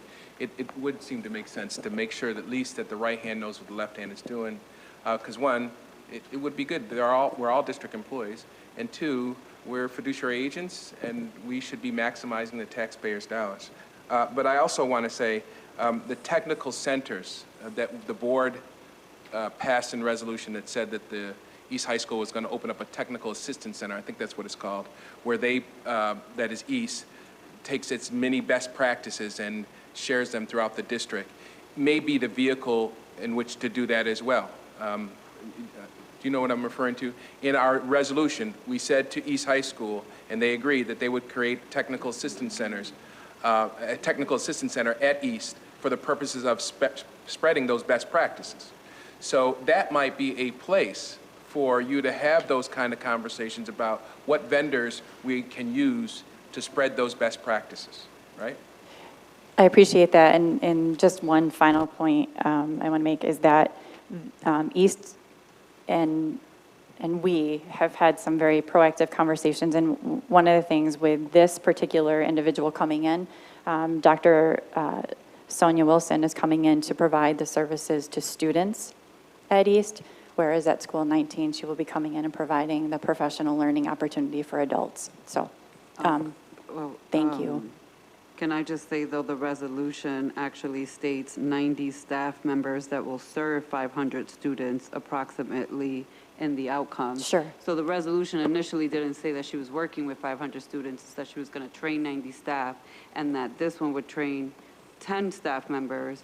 And when I see something like that for me, and I look at the cost of what we're paying for 90 people at $35,000 versus 10 people at $10,000, I mean, those are the types of things, even aesthetically, that people who may not be a part of this conversation can look at those things and say that we're not being financially responsible when we allowed one contract to train 90 people for $35,000, but only 10 for $10,000.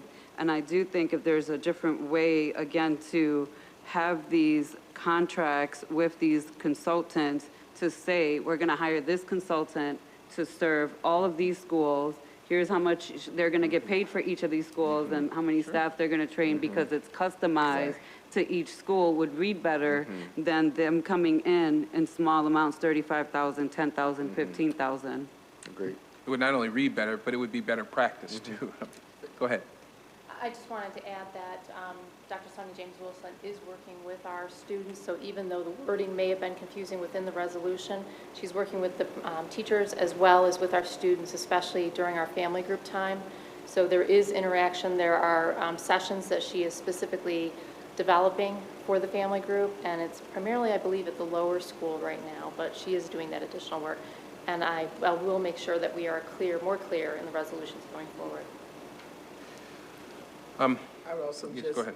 just point out, you know, we're talking about this amount of money, although I'm probably going to go against it myself, but we're talking about this amount of money, but we didn't have a problem when we entered into another contract with East and for the amount of money that we entered into for one superintendent. So, you know, I mean, we have to take all of this into consideration. So, you know, we can't look at, because we're spending this amount of money on this, and then we give another 5-year contract to a one school, and then we give a salary to that same person and then increase the salary. So, I mean, we have to take all of this into consideration.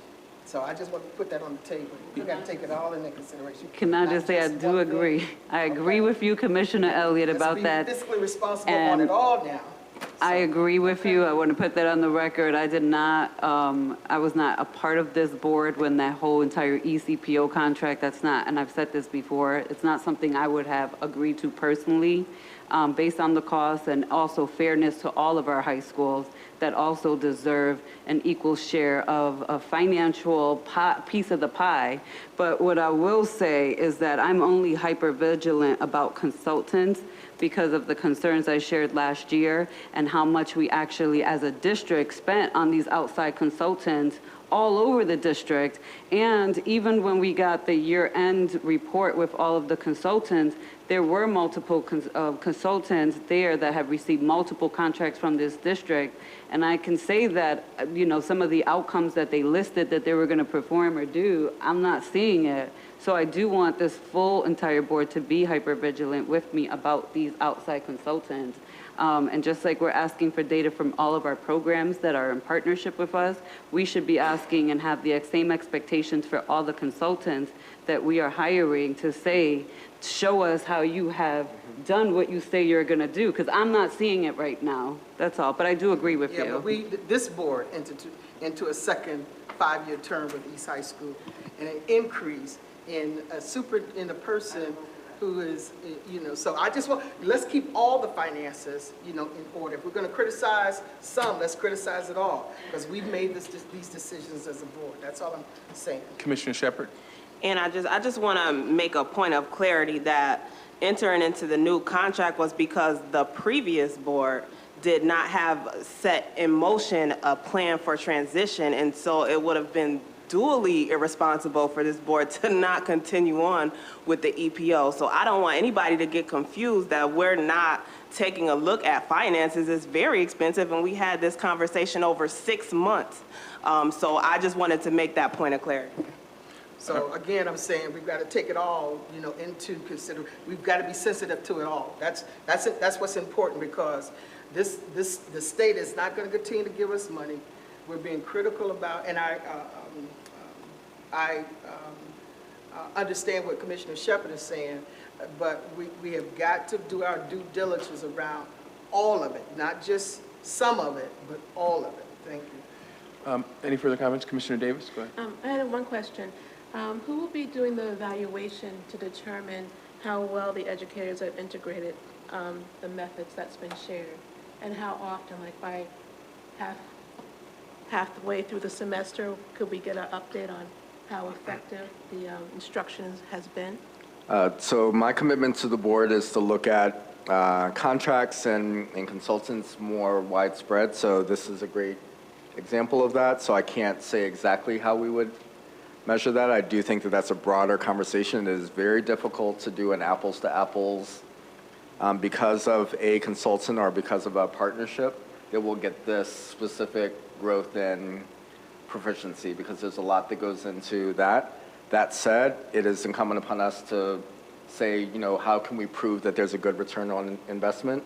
With this in particular contract, we would really be relying on our school chief in concert with the building principal to say what were the expectations of our agreement entering in, what would we expect to see with regards to classroom instruction, and really some teacher survey data on their practices and how they feel with regards to culturally responsive instruction. So all of those pieces we could take a look at as a board to evaluate programs moving forward. All right, sounds good. Any other questions or comments regarding Resolution 172? Commissioner Powell? Only one other observation, and that is that when we deploy multiple strategies for our receivership schools, it gets complicated as to how you assign or apportion successes that school might experience. School 19 has help zones. School 19 is getting this consultant. School 19 has extended day. You see the sum total of all these interventions confounds the ability to assign value to one or another of these. I mean, there are people in our research and data department who can, suss that information out, but it takes a lot of energy. Yes, Commissioner Davis. Could I also suggest that we ask the students about their experience in the classroom with the educators at the end of the semester? Do they feel that the school environment was different because of what the educators learned and implemented during the semester? Yeah, we'll definitely take that under advisement. All right. Any other questions or comments regarding Resolution 172? There being no further questions or comments, all those in favor of Resolution 172 say aye. Aye. Any nays? And nay for me. No for me. Okay, Commissioner Davis, yours was a nay, and Vice President Elliott was a nay. Any other nays, noes? I'm sorry? Okay. All right, we're all set then. The ayes have it. I need a motion to discuss Resolution 173. So moved. Been moved by Commissioner Powell, seconded by Commissioner LeBron. Commissioner LeBron, you put that on your list, so why don't you begin the discussion?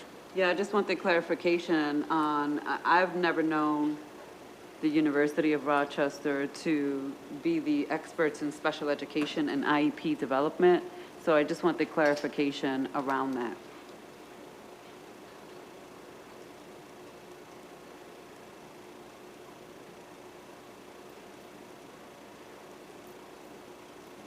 Good evening, Commissioners. Good evening. So this would be the second year we'll be in partnership with the U of R. They are specifically working with our ASD classrooms, our 612 and 614 classrooms at school number 29, and our NISA classrooms. They're working with us to help implement the new Summit curriculum. It's a digital-based curriculum. And it's a pilot program at school number 29. They're also working with our BCBAs, our board certified behavior analysts, kind of expanding the capacity of them to work with our students that have extreme behaviors with the intellectual disabilities. So they've been doing some great work with us last year, and this is just a continuation of it.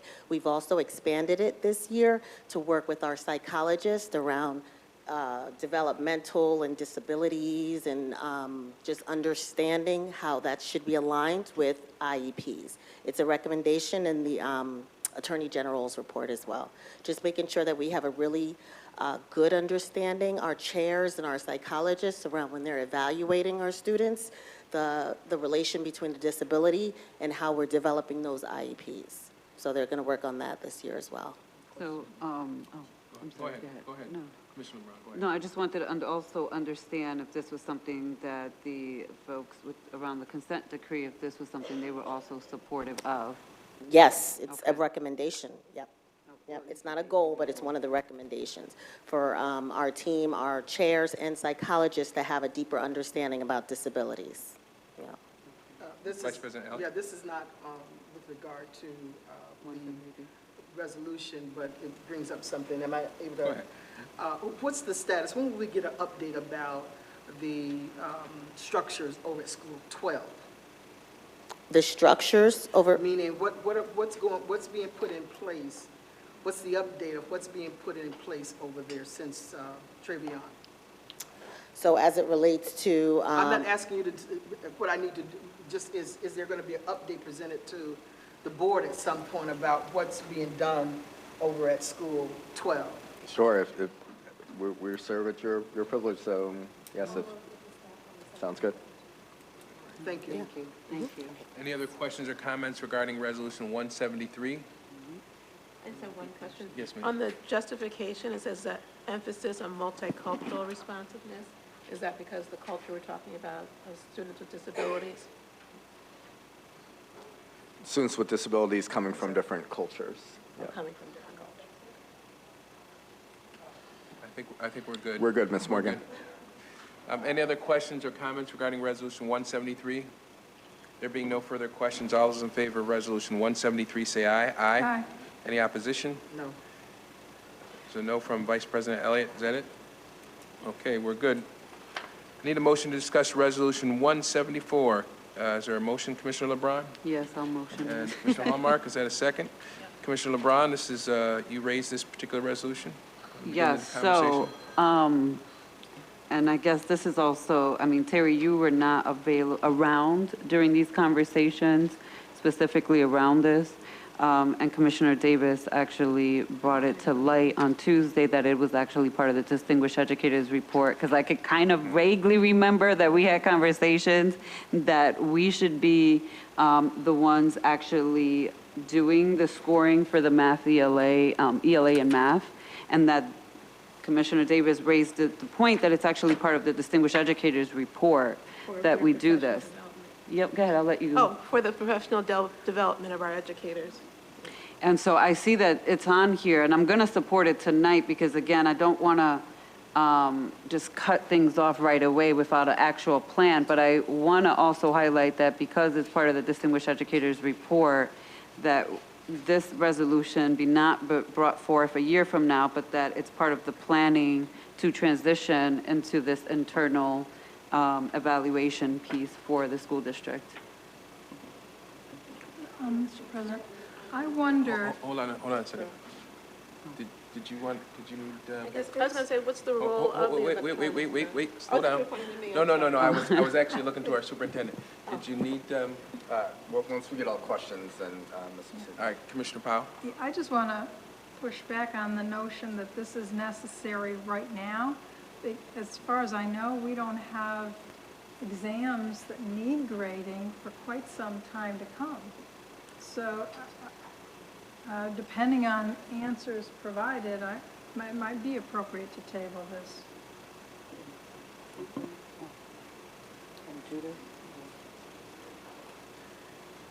So for clarity, yes, it was in the DE report that we are going to be moving to scoring in-house. That is absolutely correct. This is for the systems, for the randomization, all the efficiencies and the technology around the administration and then the holding and the scoring of the exams. So it includes all the manpower that would have been provided in the office regardless of who scores it. So in other words, it helps randomize the test, track the test. It has an electronic scoring system, so when the scorers are doing it, it's immediately entering the data so that it has efficiencies. There's also, it has to be accepted by the state so that the data that we provide back to the state is clean. It went through an RFP process last year, and we did use it this year. Now, over time, we may have more efficiencies. We think it might be less than that, but we did put it in there because it is also by the number of tests that they have to interact with, if you will. So depending on the number of students that are actually testing is how it gets paid. So it's not actually the scorers, it's the system that supports the process for testing 3 through 8 and for science. Commissioner Davis, did you have a question? I apologize for that. So it's not scoring. Correct. It supports. So persons score and put the data in. Correct. But this also, which was done by hand before, it's created more efficiencies because you have to randomize the teacher of the student can't do it. All of those pieces, it scans the documents, it holds all the documents, the booklets, the answers, the short answers, and then the multiple choice also gets stored in there, creates a file for us to then give to the state around the 3 through 8. I just have some follow-up questions on that then. Yep. So what system was used prior to the Distinguished Educators Report? And also, what is going to be done differently to show and demonstrate that we are grading internally? I guess I need to understand how Dr.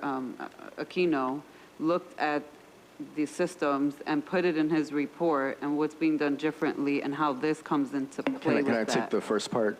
Yes.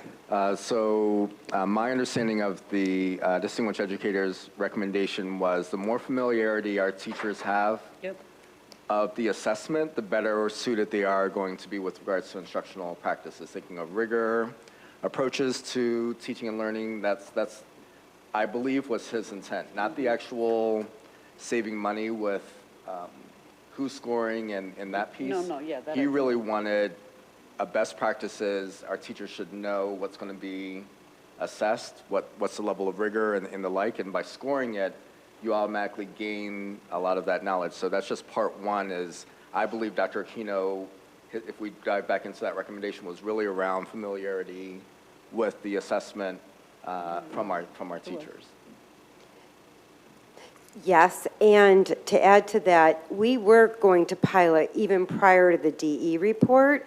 It goes hand in hand, but we were building efficiencies across the system in Ray's shop when they started to do this because it was really a hand process. And so just creating and the hand process is also expensive, but this created more efficiencies and more reliability in the process. All right, any other questions regarding Resolution 174? There being no further questions, all those in favor of Resolution 174 say aye. Aye. Any opposition? All right. Now, it appears that we have Resolution 175 and 176, and it doesn't, thank you very much, Second. Commissioner Powell, seconded by Commissioner LeBron. Any questions or comments regarding Resolution 175 and 176? There being no further questions or comments, all those in favor of Resolutions 175, 176, say aye. Aye. Any opposition? And no for me. Got that, Madam Clerk? All right. I need a motion to discuss Resolution 177. Commissioner LeBron, would that be you? Yes, sir. Is there a second for that motion? Second. Thank you, Commissioner Davis. Commissioner LeBron, you want to begin that discussion? Yes, I do. I just, a point of personal privilege. There's another one around Pathways to Peace. Yes. Is this the same one, or is this? No, it's two separate ones that they provided. Okay. So. This is 177. Yeah, but then there's another one. There's another one, yep. So, and I do want to point out, Commissioner Elliott, that on Tuesday when we met, we only did have this one before us, and that it was presented yesterday in the 48-hour packet. But it's it's highlighted for us to discuss as well for me, on my end. So for this particular contract, there's a couple of things. As you know, some of the commissioners here were at a meeting last year because there was an incident that occurred with Wilson and East at a game.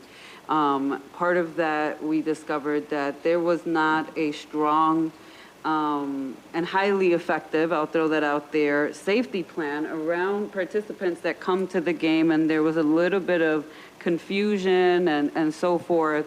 And as a result of some incidences that occurred at that game, there was a meeting with the city of Rochester and some of our commissioners here and the superintendent and some of the chiefs. And as a result, this kind of came to be that we would have additional police at our sporting events, and also that we would go into agreement with Pathways to Peace, primarily because of their expertise and knowledge with what's happening in the community around gangs, and they have relationships with our youth. But I want to point out that the city this year, in their budget, cut Pathways to Peace. And they went from full-time employees to now only having 5 part-time employees. And for me, I also have to point out that they also let go of some African-American males. And why is that important? Well, if you go to the state website and you pull up our data for this school district, our school district is primarily 56% are males, African-American men. And so the folks that are left there, it's nothing against them personally. I just know that their expertise, their experience, their backgrounds, and their linkages back to this community do not mirror those of the people that were cut. So I just want to throw that out there. So for me, is this money still being well spent to have these 5 individuals who are now only part-time with the city? And so it's a no for me. In addition, if you read this contract, this is an additional $20,000 to the $35,000 that we already have a contract with them for. That right now would bring this total contract of $55,000 that we are paying to the city of Rochester for a program that they cut.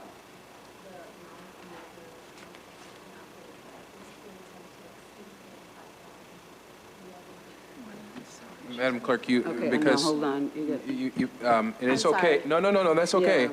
It's okay for you to offer up commentary, but I would ask that you Yeah. use the mic. Just go ahead and use the mic. So point of clarification, the reason that this is before you is because their contracts exceed $35,000. The other contract that you are going to be voting on today is for $108,000? Yeah, that's a separate contract from this Correct, one, though. but that's why this is brought, because they go beyond Yeah, it goes 35. over the 35 for an additional 20,000.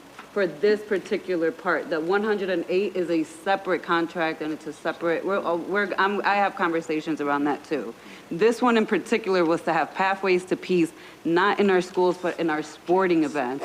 So this is a separate contract than the one we're gonna be discussing for 108,000, which is a great point. I mean, I don't wanna lump them together, but that's a significant chunk of money that the city is asking us to pay for.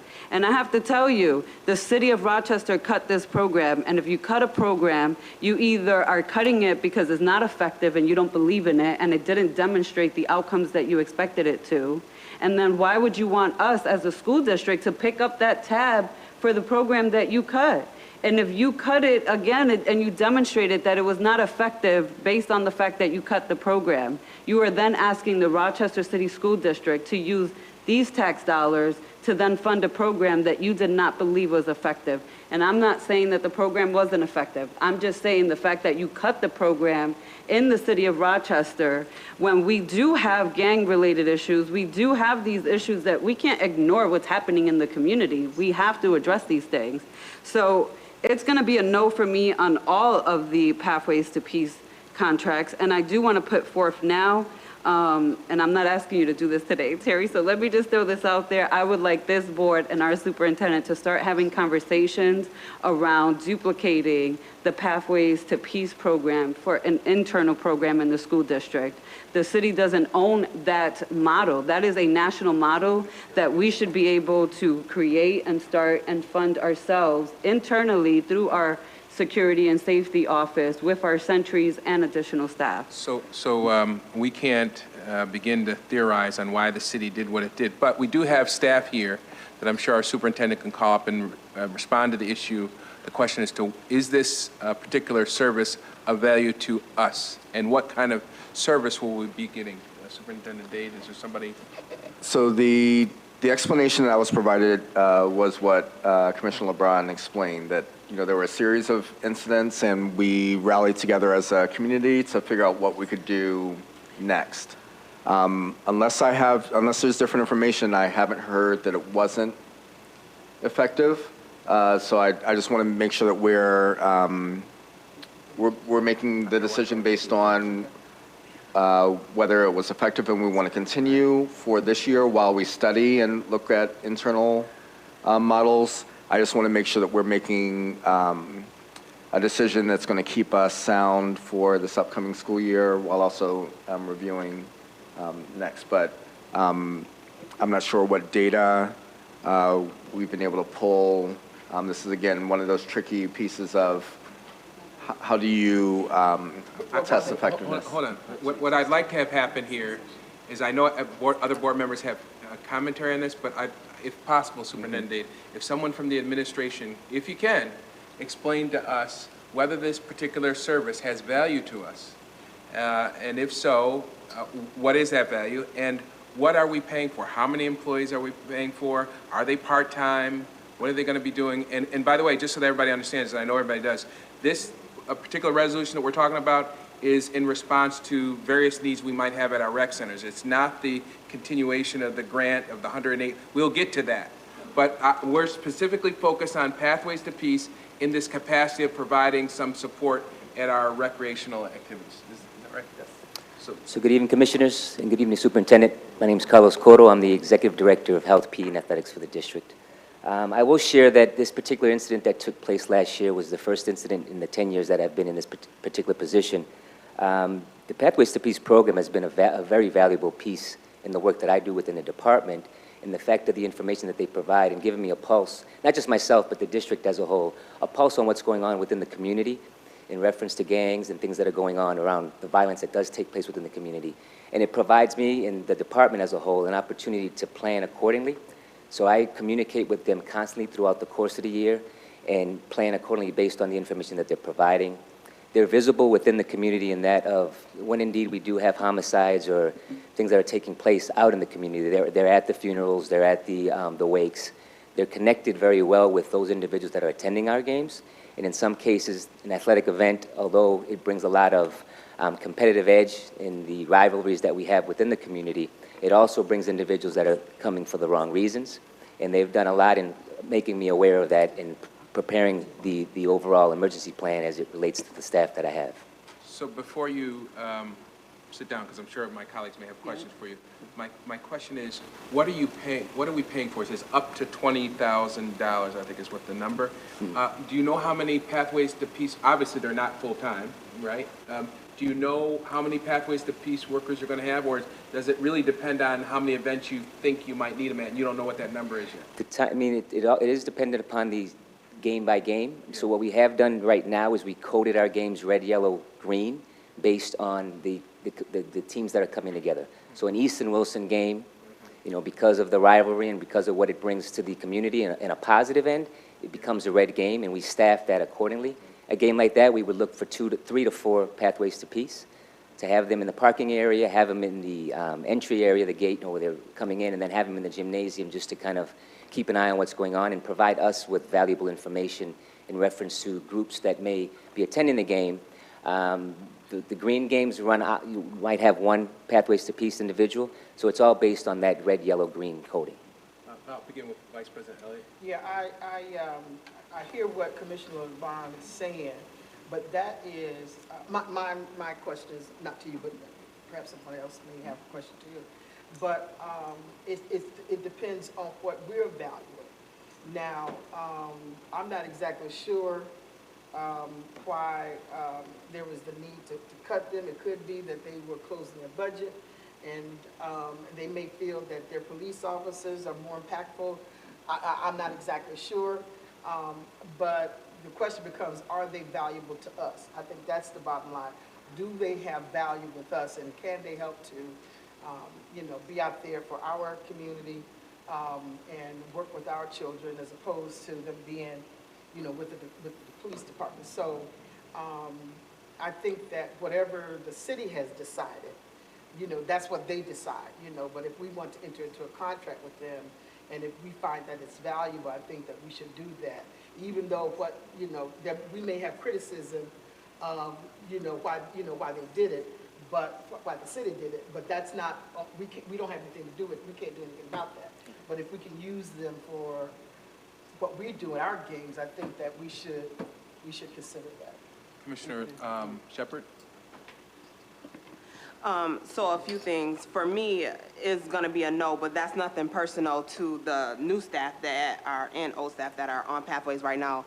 The dynamics of Pathways has definitely changed, and I'm not sure that it will be valuable for us to pay for information. For one, we just voted on Resolution 176, which we have supported you putting the police department and police officers at games and sporting events. And I also know that we put teachers and coaches there with overtime. And so I'm questioning how many staff do we need? If we should be using more of our staff, will that be cheaper? Or if we should be using more RPD, because I'm not seeing the value of Pathways at this point in time, because it has just been a recent change of staff over at Pathways. So I don't see the value of us paying for a contract for them. Commissioner LeBron and then Commissioner Hallmark.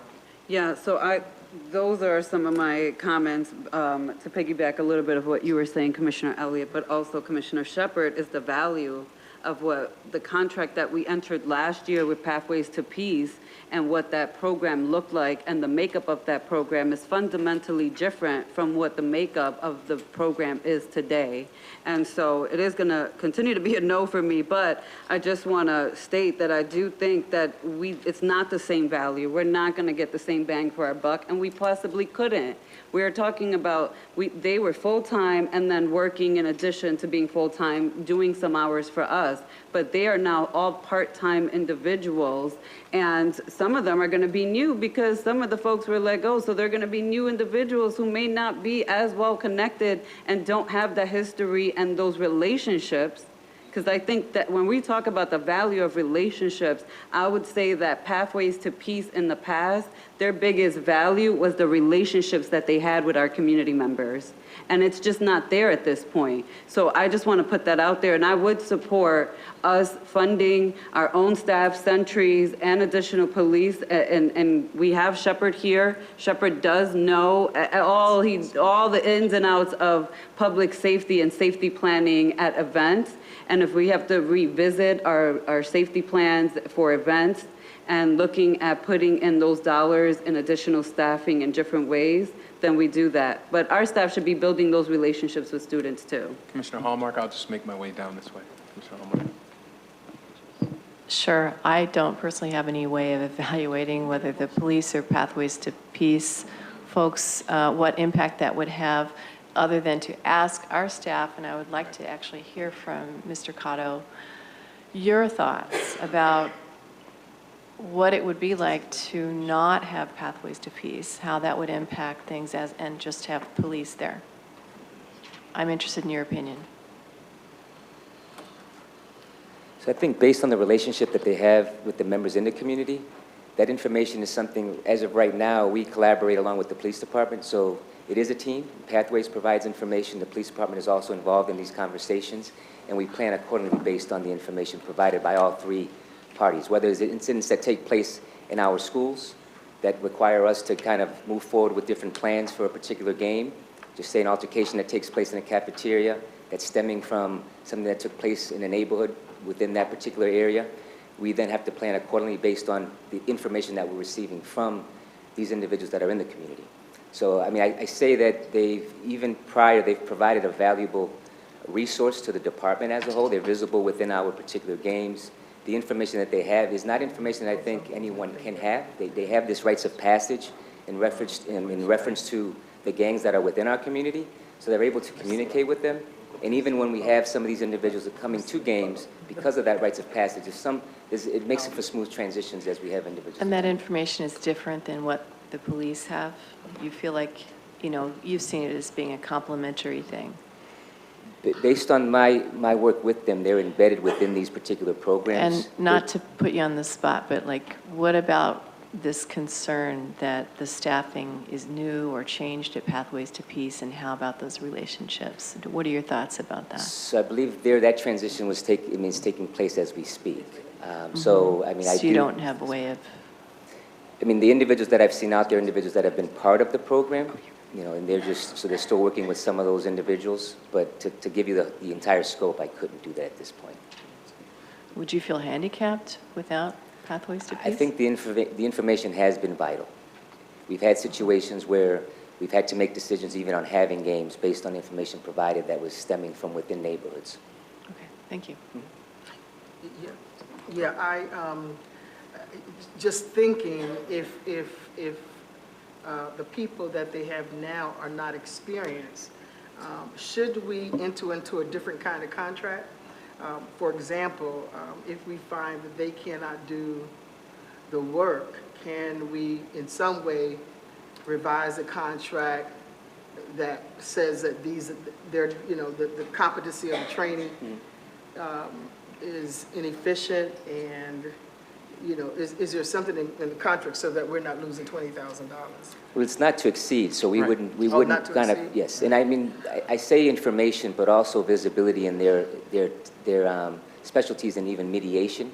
Yeah. So they do, I mean, we've had situations where we've had altercations in the cafeteria that stem into the community, and they've assisted in mediating and providing some support. Yeah, but I know not there's been these- change, I know there's been change, so. Yeah, not these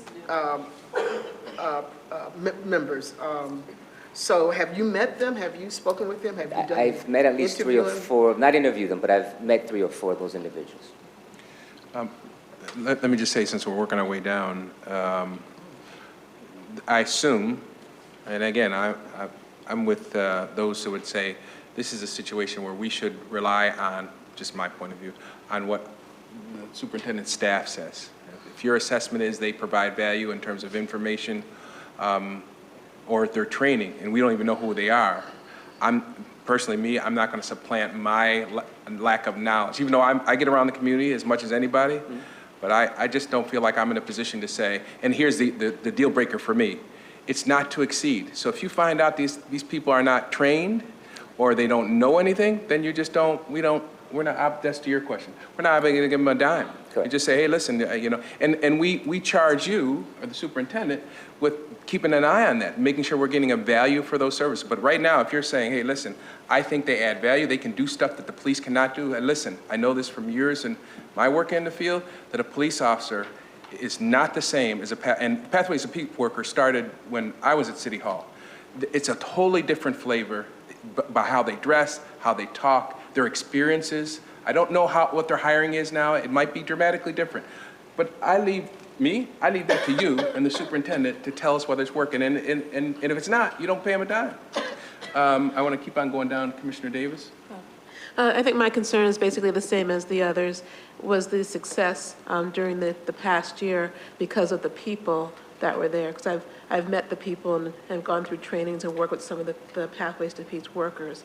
So if it's very different people this next time, I would wonder if they would be able to get the kind of information that the previous persons were able to get. So, and the other piece I wanted to ask is, last year, how many encounters ended up possibly in arrest when it was police officers that addressed the issue versus a Pathways to Peace person addressing the issue? Do we know that?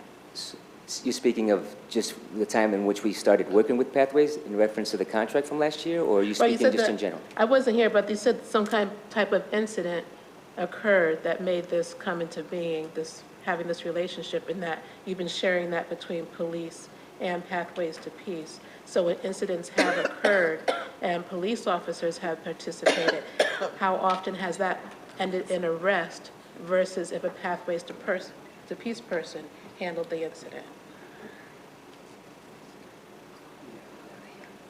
Yeah, we've had no arrest throughout the, yes. I mean, and again, a lot of that has to do with the information that we have and how we go about putting that plan in place. But we've had no arrests during our athletic events, outside of that one particular game.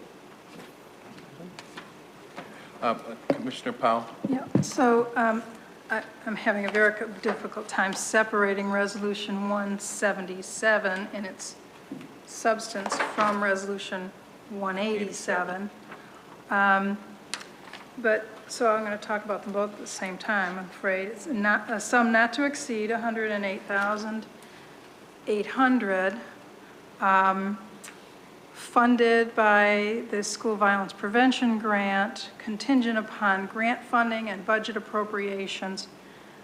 It has been budgeted, but this information about the city cutting them to these employees to part-time is a huge concern to me, because it seems to me that the information that they might have available to them by virtue of the work they do for the city is no longer there. It's there, that they may not be as informed about what happens, and I'm glad you're at the mic, so maybe you can like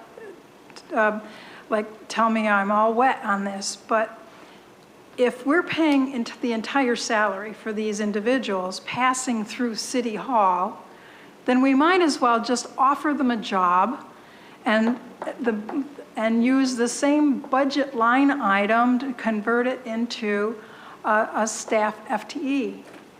And that would apply to both of these contracts.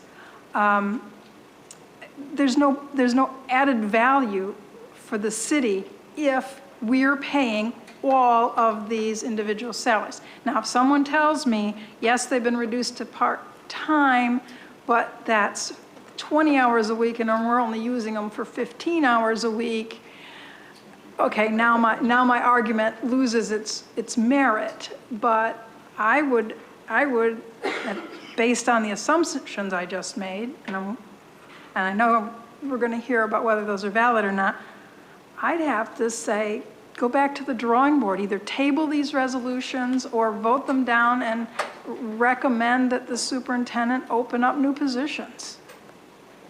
Please. Okay, I'd like to explain Resolution 187. Good evening.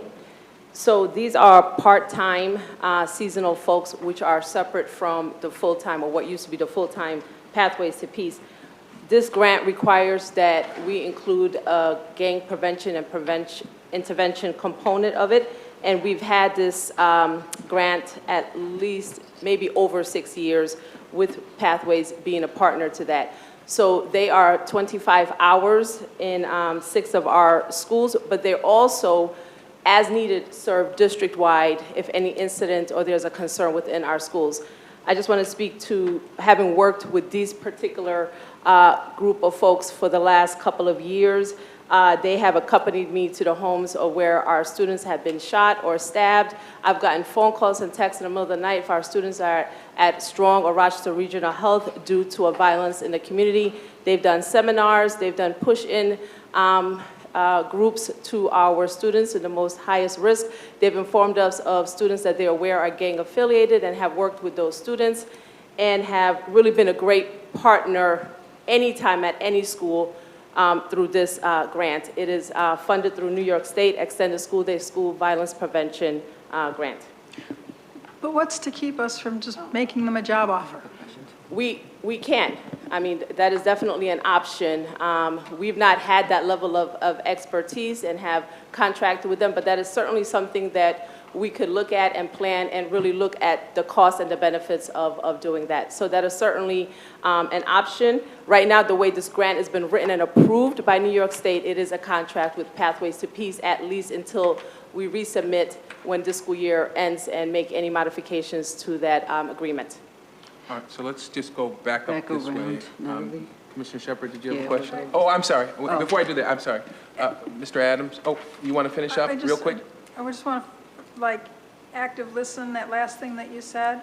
Are you saying that right now we are locked into this model or nothing? No, for this particular grant, so grants are approved as is written. So we made a commitment in the way that we're awarded the grant that we would have a partnership with Pathways to Peace and that this contract will come through. So we can make changes. We just, because it's been approved, we can't make the changes right now, or we might lose the funding for this.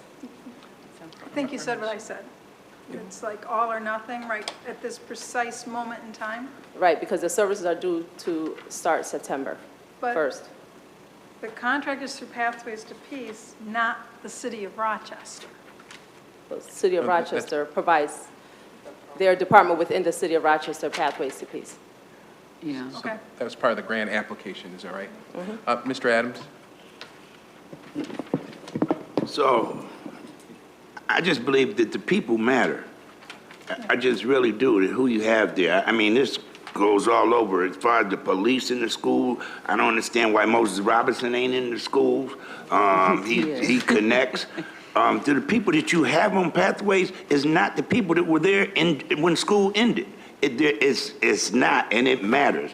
They make a difference. That's the reason I ran for this board, to come up here and make a difference. I matter.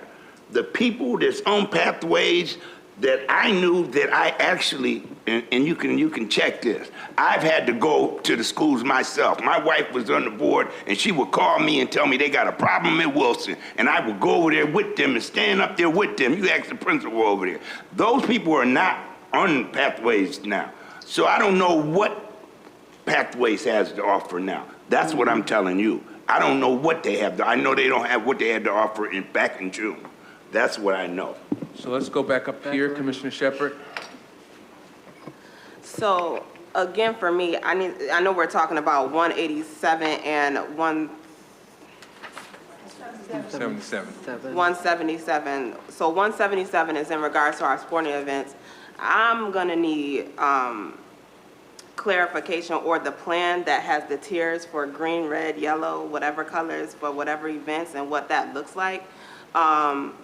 Because again, I just don't understand why we would have RPD, Pathways workers that we don't even know what kind of value they would hold, and teachers that we pay overtime or a stipend to. I don't see the value in us putting forth money to support the Pathways component of that, opposed to supporting other areas. So that's what I need, and that's my request from the administration. Commissioner LeBron?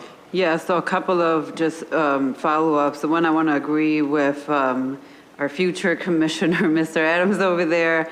I do strongly believe that programs don't make the people and that people make the program. And it is a fundamentally different value based on the individuals that are there, based on their lack of knowledge, their relationships with the community. But I do want to ask, because I was specifically talking about 177 and 187 because it's essentially talking about the same program. I do want to ask about the individuals that are part of 187's resolutions, and if they are different part-time people from the part-time restructuring that just happened at the City of Rochester. These are separate individuals that are not part of the day-to-day Pathways to Peace? That is what has happened previously. I don't know with their restructuring, but I've always had the 5 part-timers which were separate from their regular Pathways to Peace staff. But so we don't even know with the restructuring who's going to be coming and what that looks like, because I do know that one of the individuals that is no longer with the school with Pathways to Peace was at Northeast Northwest. I don't want to say his name on the record, but I can let you know informally that he's one of the people that's no longer going to be there. And he was in our schools for a number of years. And I had some concerns about that. I mean, my kids went through Northeast, Northwest. That is a school that has a lot of gang activity. It is not just a walk in the park there. You know, it's a school that we should be supporting and recognizing that those schools have those challenges. So again, that individual is one of the people that was let go. Then we have a new person coming in. We're already at a deficit with someone coming in. Not that they don't have the skills, it's just that they don't have the historical context. And Van, I hear what you were saying in terms of Pathways to Peace, and that they are the design by design was meant to be different from any other program and really be outreach workers. You know, they're in my field as well. You're out in the community. But again, the people that were let go, the historical knowledge that they had, the relationships, for me, changes the value of the people that are currently there or are going to be starting. We don't even know all who's going to be starting. And the last thing I want to add is that there are other gang outreach workers and programs in the city of Rochester with other non-for-profits, that the Pathways to Peace is just one of additional programs that exist currently out here. So I'm not a person to call the question, but I think I get a sense as to where we're going here, and we don't need to beat the proverbial dead horse. We need to move on. We have other resolutions. I think there is a way we can resolve this today and have this conversation perhaps at another time. But Commissioner Hallmark? I just wanted to ask Ms. Turner another question. I have concern about all these points that my colleagues have made about the individuals. But what you said a little while ago about we could lose the grant, could you pivot if we didn't have Pathways to Peace? Could you, I mean, is there a way forward if this were not to be? Not for this year, but I want to also say I share the same concerns that you have expressed. I've expressed that to my city partners and said that we expect the same level of support and performance as previous, and that this was going to be a year in which we're going to evaluate, you know, if there's any differences. So I've been very open with our city partners in regards to that, and also seeking information as to who are those individuals as they're beginning to, you know, settle their staffing. So would this handicap your work this year if we didn't approve this? Well, because it's running the grant, I couldn't substitute anything at this point. So then we would also have that money left over that would go back to New York State. So this would be my proposed resolution, that we table this. We're not even on 187 yet. We're actually talking about 177. But I suppose we could do have the both same resolution here. We could table both these resolutions for a date certain, so that not necessarily killing it, because it sounds to me like 187. You've applied for a grant. It was approved with Pathways to Peace. It sounds to me like what you're saying is if that didn't happen, you wouldn't be eligible to get those funds, because everybody around here knows when you apply for a grant, it's approved with the partners. So rather than just killing it right here and now, what I would suggest that we table it, because one of the things I think I hear you saying, and one of the things I hear my colleagues asking is, who are these people? You know, as Mr. Adams said, who are these people? Now, I got to tell you, I've been around with Pathways to Peace from the very beginning, and the people are different.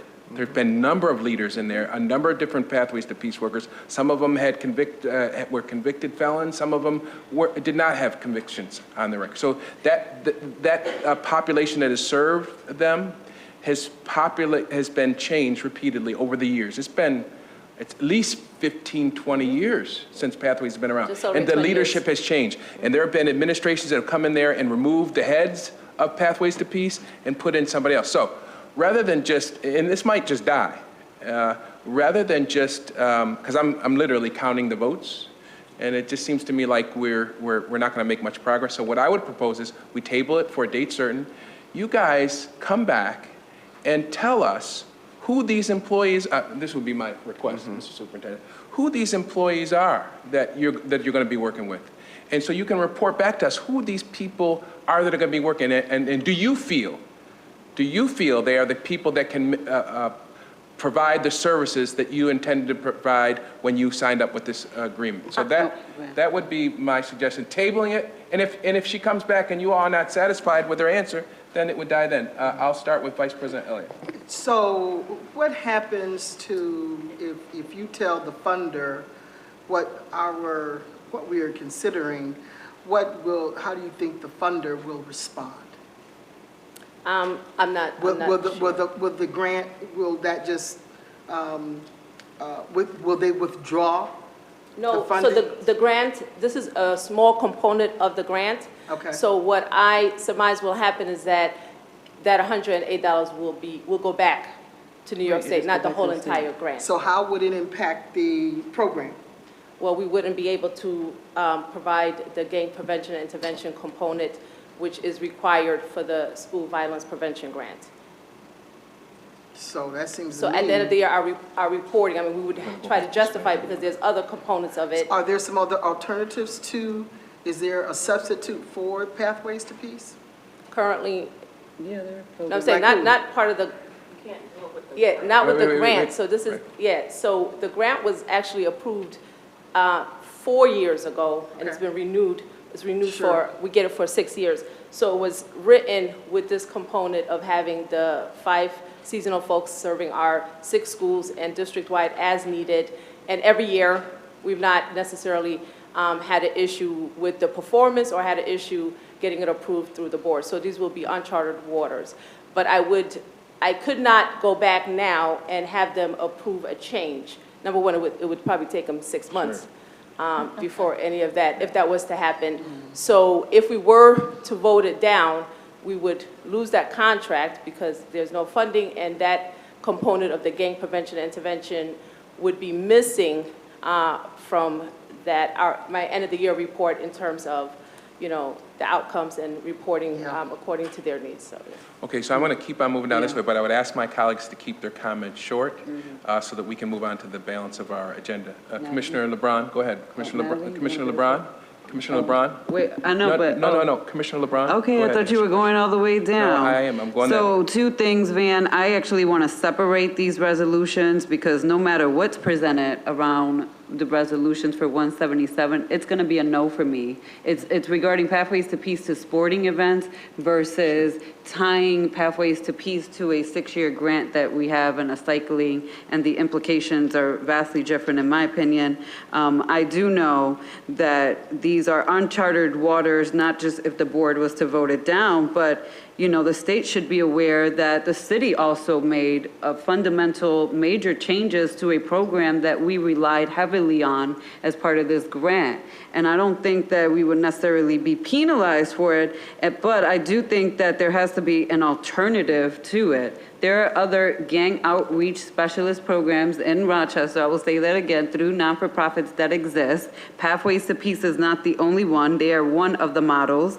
But again, I want to go back to us creating our own program and utilizing the Pathways to Peace model, which is a national model, not a local model, and there is nothing from stopping us as a district to tapping into that national model and creating our own gang prevention specialist positions within the district. I don't think anybody would disagree with you on that, but I think what I heard the superintendent's representative say is we can't do that now. Yeah. Right? That might be a potential down the road, but we can't do that now. Is that correct? Right. But what I am willing to do, and I think it's only fair to do, is bring you answers sooner than later in terms of who are those folks, because I've yet to get that from the city. Who are those folks that are going to be working in our school under this grant? What is their qualifications? What is their experiences?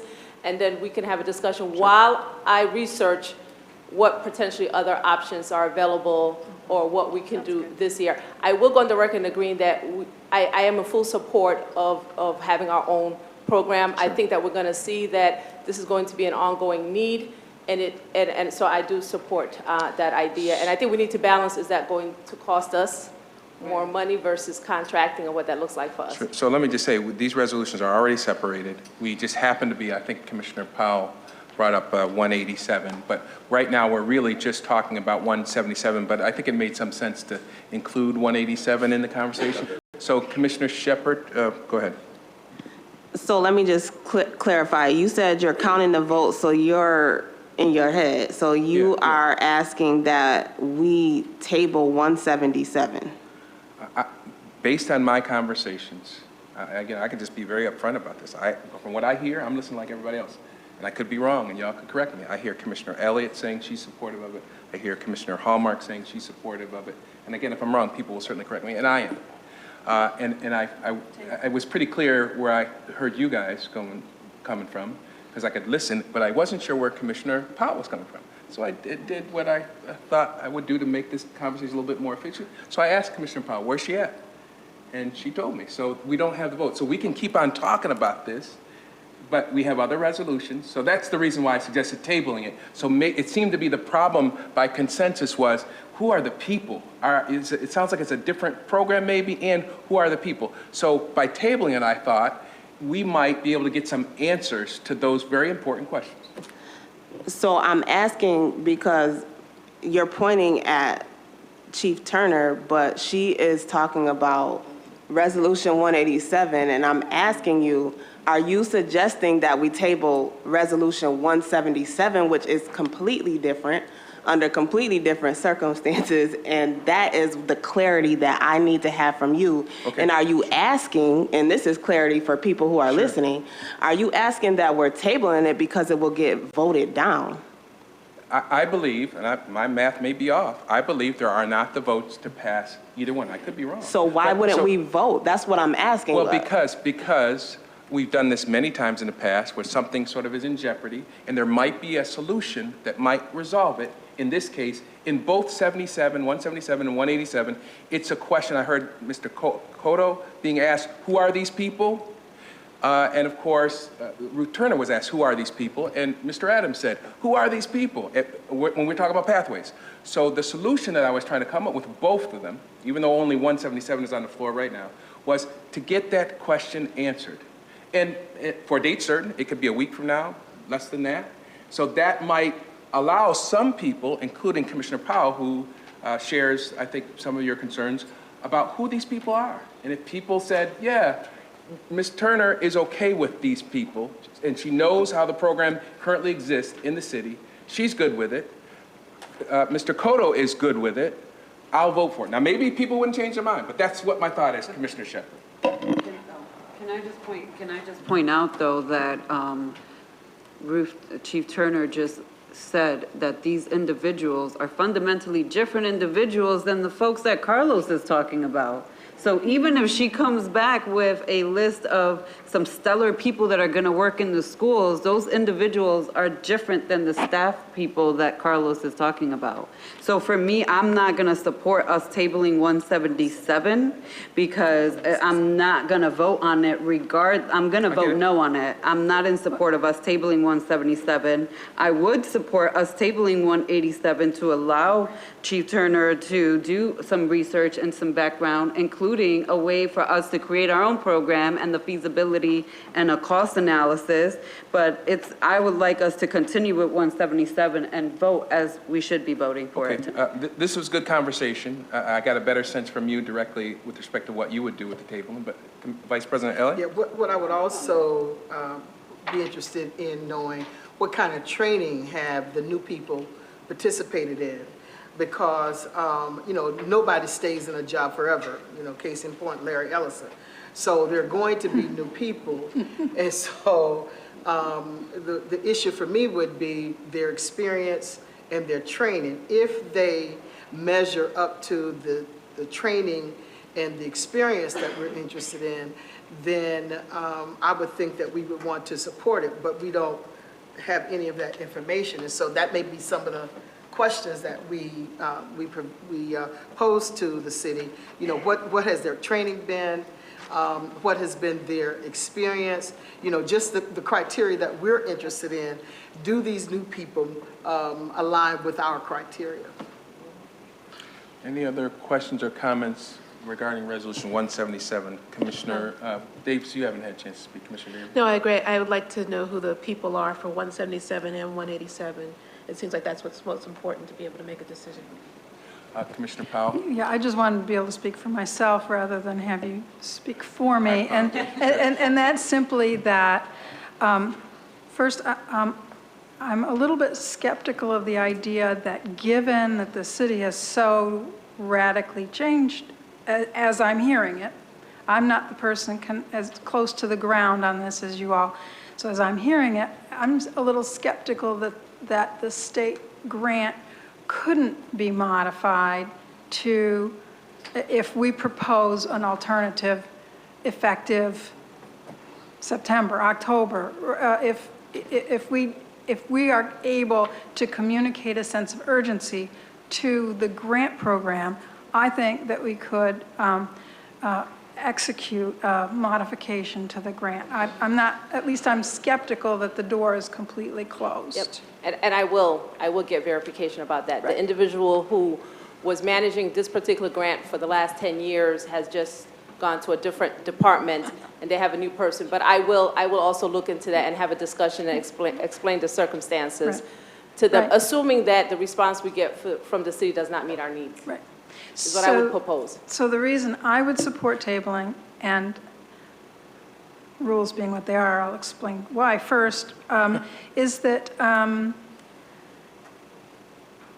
the city only has so many employees in the Pathways program. So while the purpose may be different, it occurs to me that the people would be the same people that we would be using in our schools regarding Resolution 187. I don't see why tabling a motion, to Commissioner LeBron's point, tabling the motion does not mean you can't vote no later on. It's essentially a no for now. And by bringing it up later, you have a chance to vote no again. So unless there are anything more to add to this conversation, because a motion to table is not debatable, I would at this time move to table 177 and 187. There's been a motion to table 177 and 187. Commissioner Powell correctly indicates that under the parliamentary rules. You already have a motion for 177? No, but that's So that's right. You, even in the midst of conversating about a resolution, a member of this board can make a motion to table. So the parliamentary rules say that under these circumstances, Commissioner Powell indicated, it goes straight to a vote. And so at this time, there is a motion. I need a second to table resolutions 177 and 187. Is there a second to that motion? Second by Commissioner Davis. All those in favor of the motion to table resolutions 177 and 187 for the purpose of giving additional information as shared by the members of the Board of Education, say aye. Aye. Aye. Oh, and by the way, I have to mention a date certain. What's the next available meeting we have? Next Tuesday. You're not going to be enough time for. All right, so how about after that? It could be at the East High meeting too. No, after the 27th, the next meeting is September 3rd, which is the committee of the whole. And You could do it? Yeah? Yep. Yes. So that we have a meeting on September 10th. September 3rd, can you do September 3rd? That's our evening Mike? meeting. Our first athletic event is September 3rd. That's deemed a red event that night. So we're meeting next week with RPD to plan our tactical plan for our athletic events. So that timeline, I just want to make you aware, that's our first game that we're going to try to utilize a multifaceted plan, which last year involved Pathways to Peace. So with that being tabled, we would have to Make some other change our, plans. for the foreseeable future until it can be resolved. All right, and you probably could manage that. So there is a motion to table, date certain, September the 3rd, 2019, for the purpose of revising resolutions 177 and 187 after we get some additional information from the administration. And that motion has been made by Commissioner Powell and seconded by Commissioner Davis. Let's take it right to a vote as required by our rules. All those in favor of tabling resolutions 177 to 187, say aye. Aye. No. Any opposition? No for me. So I'm only a no to 187. Now, what happens Okay. there? Because I don't, can I just say no Yeah, to oh, yeah, 187? absolutely. Okay, Yeah, so I'm a so- no to 187. I'm gonna, which mean no to table 187? You're saying no, not to table 187? I would, so this is gonna be confusing then, because I am voting no on 177, but I do want to table That's 187 fine. because I think they're fundamentally different. You can do that. The clerk will just record those So votes. 177 is a no and 187, yes. And you got Commissioner Shepard's votes on that, Madam Clerk? You got Commissioner Shepard's vote as well? All right. All right, so those motions to table are successful. We will revisit the conversation about pathways to peace with respect to resolutions 177 and 187 on September the 3rd, with the expectation the administration will have some answers to some questions that are pretty obvious today. And if those questions do not satisfy the members of the Board of Education, they'll vote no, and if they do satisfy them, they'll vote yes to those resolutions. All right? Thank you very much. I think that was an important conversation, and I'm glad we took the time to have it. If you look to your agenda, those resolution 174, it looks like 170, it was 177. It looks like 178 through 185, there were no questions regarding those resolutions. So I'd ask for a motion to consider resolutions 178 through 185. Motion. And moved by Commissioner LeBron, seconded by Commissioner Hallmark. Any questions or comments regarding resolutions 178 to 185? President Yes, White, ma'am. may I ask you to hold on for 1 second, please? Sure. Can you clarify? I need a clarification. Sorry, I can't hear Wait, you. wait, wait. I need a clarification from Commissioner Shepard on the prior Sure. Go resolutions ahead. that we voted on. So I have on the record that only Commissioner LeBron voted no to table 177. Is that That's right. correct? That's right. Yeah, that's what I said, but I do want to say no to both of them. So you want to Can change I your amend? vote? Yes, I want to absolutely. change my vote, yeah. Okay, so I have Commissioner LeBron and Commissioner Shepard voting no on 177 and 187. That's right. Thank you. All right.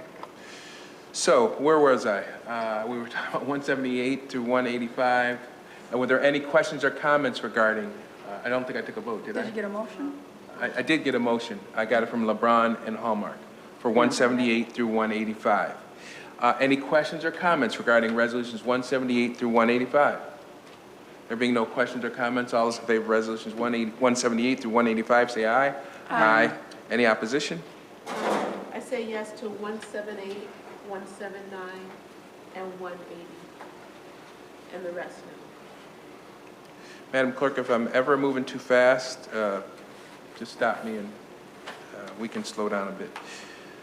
All right, next there is the consideration of Resolution 186. I need a motion to discuss 186. Commissioner LeBron has made that motion, second by Commissioner Hallmark. You gonna keep on? Sure.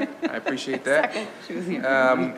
Commissioner LeBron, you raised that resolution. You want to begin the conversation? Yes, because that was in the 48-hour packet, so it came in yesterday, and I do believe that Commissioner Powell actually highlighted this via email to all of us to recognize, and so I do want to support that email and ask for clarification if this school district has historically paid for renting space at the rec centers, especially rec centers that my understanding have been part of the modernization project, that we have paid 98% of the cost to repair. So I just need some clarification around that.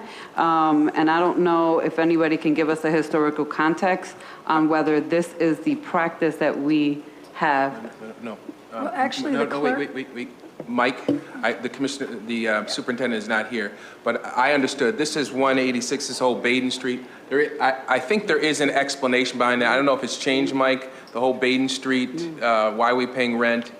This is one of those issues we try to get resolved because it was a good issue raised by Commissioner Powell, but I think there is an explanation, unless it's changed. Mike, go ahead. Yes, we've had, that fee has been since the grant really began about 23 years ago. So that $60,000 has been a standard fee for the usage of that particular facility. So whether it was paid to Baden Street or now paid to the city, that fee has been standard since the Now, hold on, Commissioner LeBron. And the reason why it appears different is because Baden is no longer, and this might not be correct, the language, is no longer in control of that center. That's correct. The city is. So they were receiving the money in the past. And now it would go to the But city. now, since the city took over, that might not be the right word, the city gets the money. Exactly. So we've always been paying that rent. But, well, that's the clarification then that I need too, and maybe Commissioner Elliott, you can clarify. You're saying that, because I tried to find a contract that said Clinton Baden Community Center through the resolutions for us paying the city, and I couldn't, so. It wasn't in the past. Right, so it was paying Baden Street. So I'm again. For employees, for Exactly. swim. It's a line item in that lifeguard, contract, yeah. For staff, lifeguard right, staff, to be yes. there for our students, so, staff. but That was on our payroll at Baden Street. But this makes it look like we're literally not paying for staff, but just for use of the gymnasium, swimming pool, and the locker room. So are we paying for the rental space, or are we paying for the staff to provide the programs in the past through Baden Street? Are we paying for, again, goes back to, are we getting the same value for our dollars now that the dynamics have changed? I would like to understand that. No, I can't answer that. So- Okay. Believe it or not, I can't answer that. The differentiation in terms of how the grant has been, I'm not aware of. What grant specifically is paying for this The then? arrangement that was previously with the Baden Street. Yeah, Baden Street and had- which it had programmatic items as well as the facility items. The $60,000 is whether it's staff related in terms of maintenance staff and utilities and all those type of things, while we use that the rec center portion for our academic part of the building, and then we turn it over. So that's the backdrop of the fee of $60,000, and that fee hasn't changed. So the pool maintenance, all the different things that kind of go involved with it. But that's- has the value of it changed now that it's under the city versus Baden Street, who probably provided programs and services to kids? And this reads that we're literally just renting the space. And that's what I need clarification on. And maybe we can table this to have I can't, further answer that conversations. question. But to say that we were initially paying Baden Street was providing youth services and staffing and different programs to our kids for $60,000 versus, hey, the city is charging us $60,000 to now use just the space that we are already sharing. Let me just sort of clarify. We still will enter into an arrangement with School 9 to provide after-school programming. And so because we hopefully we'll be in there until 5 o'clock. So while that arrangement is with the city of Rochester, because they now want to take over that space, we're still going to be providing programming in there. As I'm saying that still doesn't respond to your question I as wanna I'm table thinking it. about it. So Yeah. that may be something that has to be followed, because in all wanna honesty, table Commissioner it. LeBron, I can't answer that, because we've had this relationship for 50 years or so with the Clinton Baden Community Center. And so now and we sort of was ambushed, if you will, by them wanting to take it over. So all of this is we're still working it out with the city, to tell you. Well, I would like to then ask to put a motion forward then to table it. Is that what you just did to us? Oh, I'm sorry, go ahead. but we had an exhaustive conversation first, so. Wait. I have a proposal. Hold on. I saw Commissioner Shepherd had her hand raised. So Vice President Elliott, I just wanted to clarify, because you have two roles, you're a board commissioner and you work at Baden. When you say we are going to provide, you're talking about Baden will provide services to, okay, I just wanted to make sure. Okay. After-school programming. Commissioner Powell, were you trying to say something? Yeah, perhaps this is the middle ground, because the staffing concern is not something that was answered by our board clerk's research. The research showed that there was a contract last year with Baden Street, and at that point I was satisfied, but you've raised a new issue. This is my proposal to that. The last line of this resolution is contingent upon the form and terms of the agreement being approved by council to the district.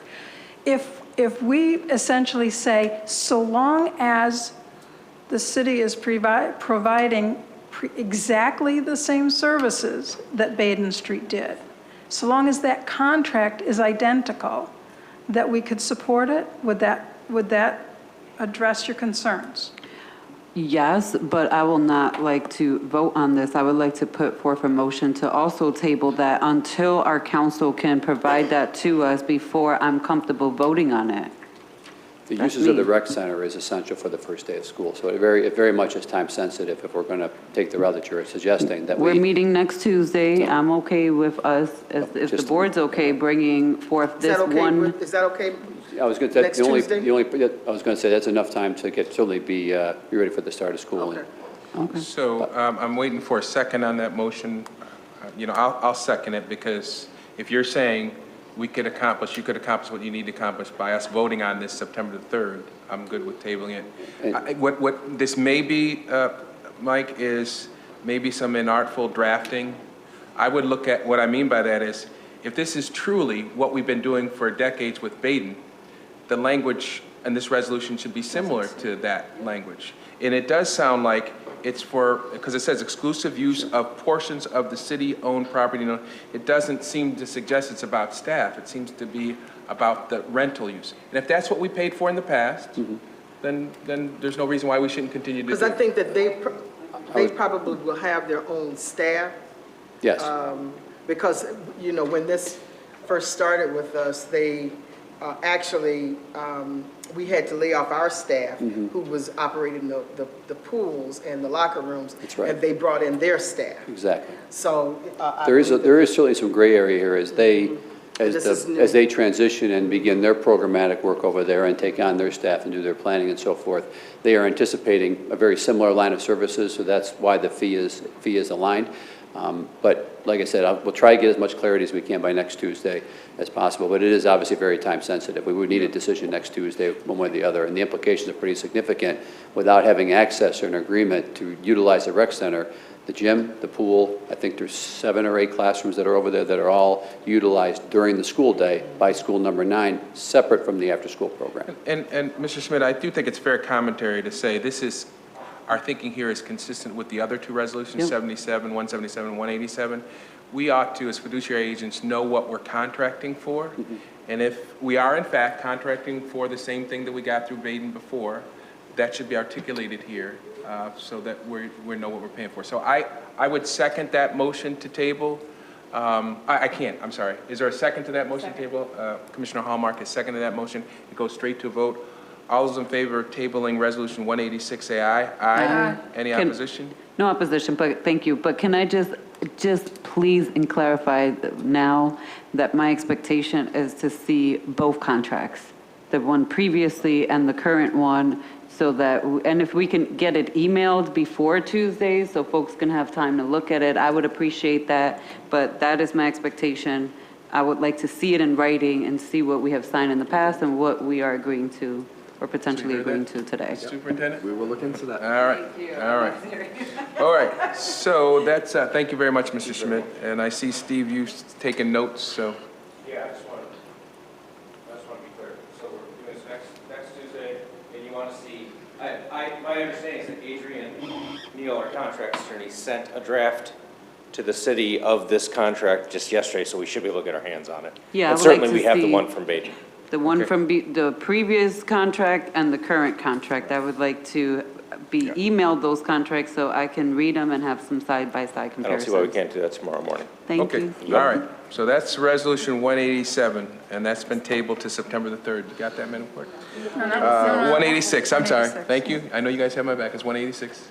But tabled until... September the 3rd. No, Tuesday, the 27th. this Tuesday. Not just September 3rd. Oh, okay, all right.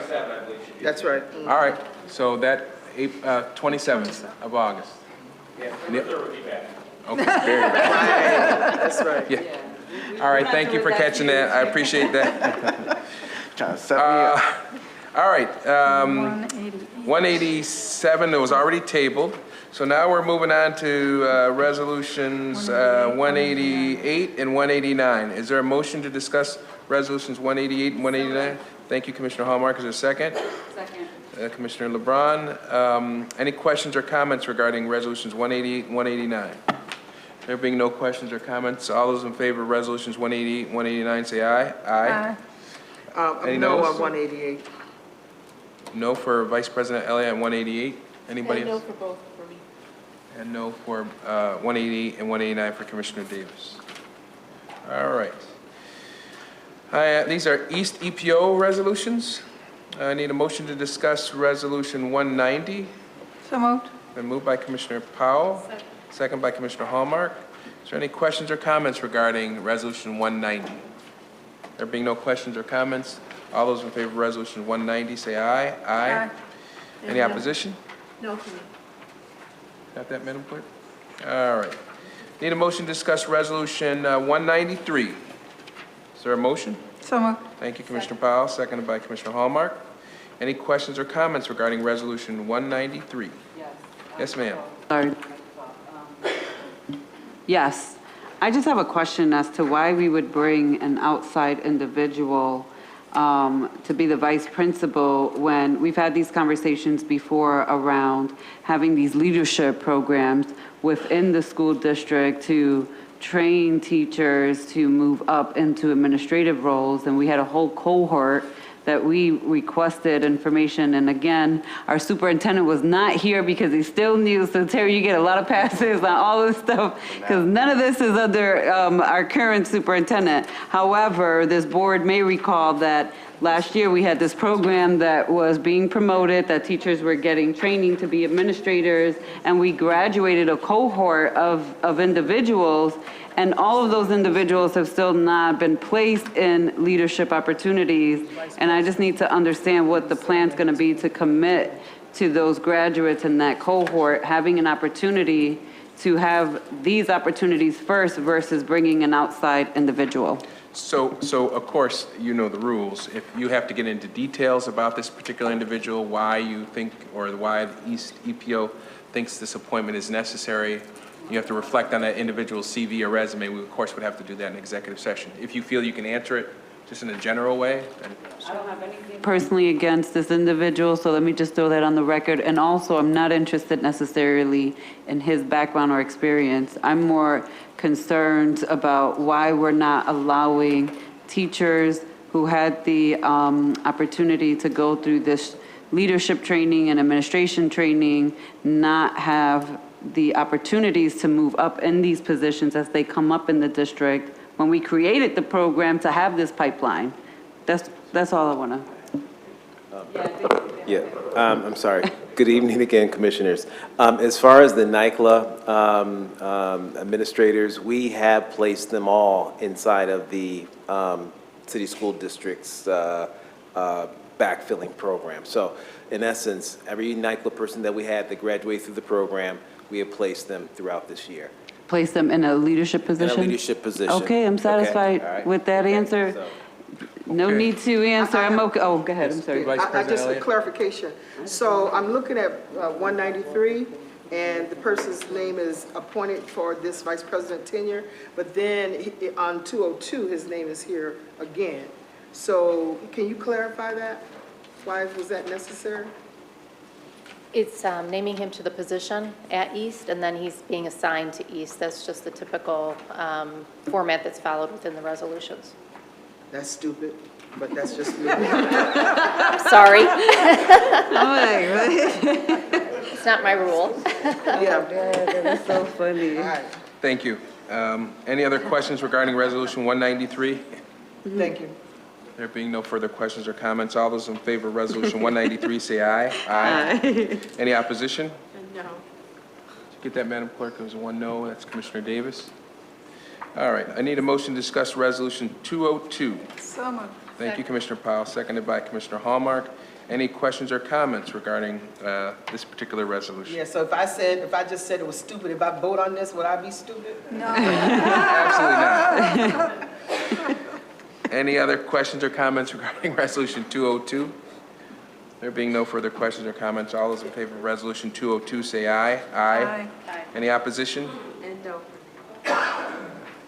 All right, I need a motion to discuss additional pay resolutions labeled Resolution 203. Is there a So moved. motion?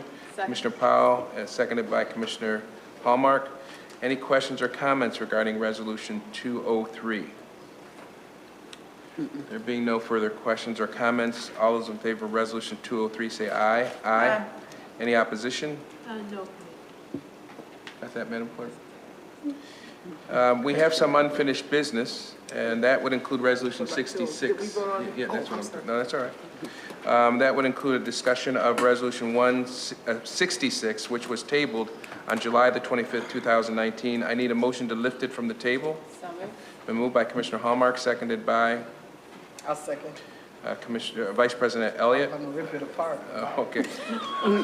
That resolution has been lifted to the table. I now need a motion to discuss Resolution 66.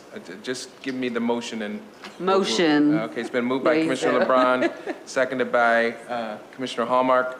So it's up for discussion. I want to, you all may have the white sheet of paper that was passed around. Is that different? It's different. And I talked to many of you on the phone. I wasn't able to connect with everybody, and I apologize for that. But this resolution that is white, and I want to make sure everybody has a copy of it, is an amendment to Resolution 66. So I need someone to make a friendly amendment that basically is consistent with what is on this white sheet of paper. Can someone make that motion? Doesn't mean you're voting. Thank you, Commissioner Hallmark. Is there a second to that motion? That friendly amendment? Just gets it on the floor for discussion, folks. Can we vote on them separately?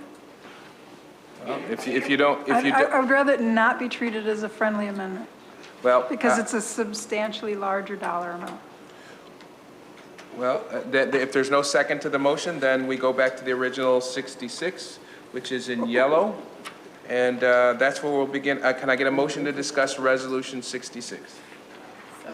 Been moved by Commissioner Hallmark, seconded by Commissioner LeBron. All right. Is there questions or comments regarding Resolution 66? And let me just say, one of the reasons, I'm just saying this to staff, one of the reasons why we spend the time to have these conversations is to avoid what just happened. I had suggested that we just have the administration withdraw the original 66, which is in yellow, and we begin a conversation about this, because this is the real number, whether we think it's high or not. This is what the city wants. So this is the number we have to talk about. 66, yellow, does not do that. And 66 doesn't include a critical provision, which by calling you all, I thought might get us to move forward. But in any event, we are at 66. Van, a point of clarification, when you said the white paper has the exact number, which is like 1,560,000 versus 1,453,000. Yep. Why is there a difference in the number? Well, but see, therein lies the problem, and why I suggested that this is the motion that we should, the resolution that we should be discussing today. Van. I'm responding to your question as best I can. Okay. This is the number, the 1.5 million is the number that the city wants.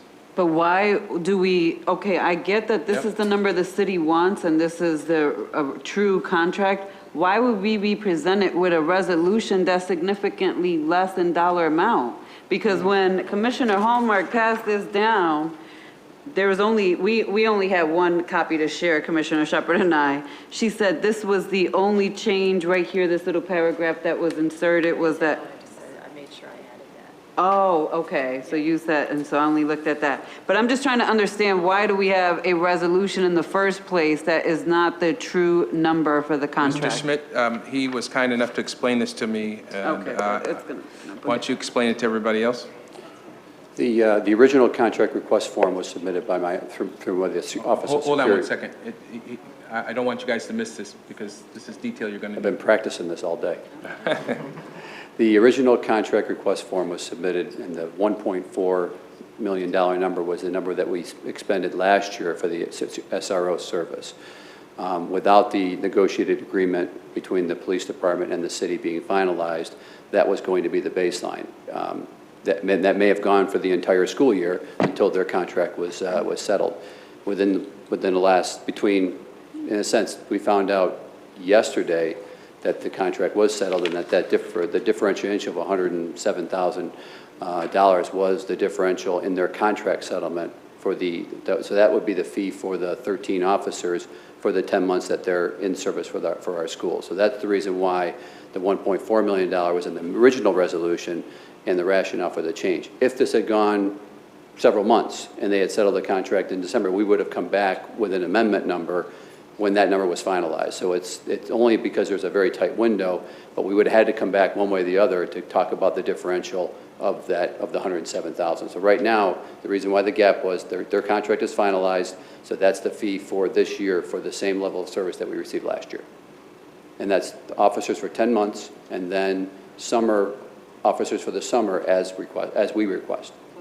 That's just clarification as to why there are two separate numbers on two different resolutions. That's right. And that's why I wanted to present this one, because that's, from what I understand, non-negotiable. That is their union contract. It got modified at the last minute. That is the number we have to deal with. If we want SRO services, that's the number we're going to have to pay. It's not negotiable. So the only real change that exists between this one and this one is that qualifying language about the superintendent making commitment to make recommendations by the end of December of 2020. Commissioner Powell? Okay. Well, 2019. I did agree to support based on the second resolve statement that you described to me on the phone, but I did not realize there were different dollar amounts. So my only question is, what was budgeted? Because the resolution says contingent upon budget appropriation. How much did we appropriate for, and will this, it occurs to me that this larger figure, if it was a last minute change based on last minute contract negotiations, perhaps we didn't appropriate enough and we'll need a budget amendment? I wouldn't be able to speak to the exact financial piece of it, but certainly the $1.5 million was not the exact number in our budget. The SRO contract sits in the security budget. Budget line sits in my department. So no, the $1.5 million was not a budgeted number. So we would have to, we do some modifications internally to make sure we had the money to pay for the service. So you're saying that your department would have to absorb a $100,000 hit in order to make this happen. You're prepared to do that? Well, I'm prepared to say that we would make whatever internal modifications necessary for school year 1920 to make sure that we have the services that we need for this year. So I can say we would make those modifications within our security personnel to make that happen. All right, hearing that, I would in fact move for a substitution.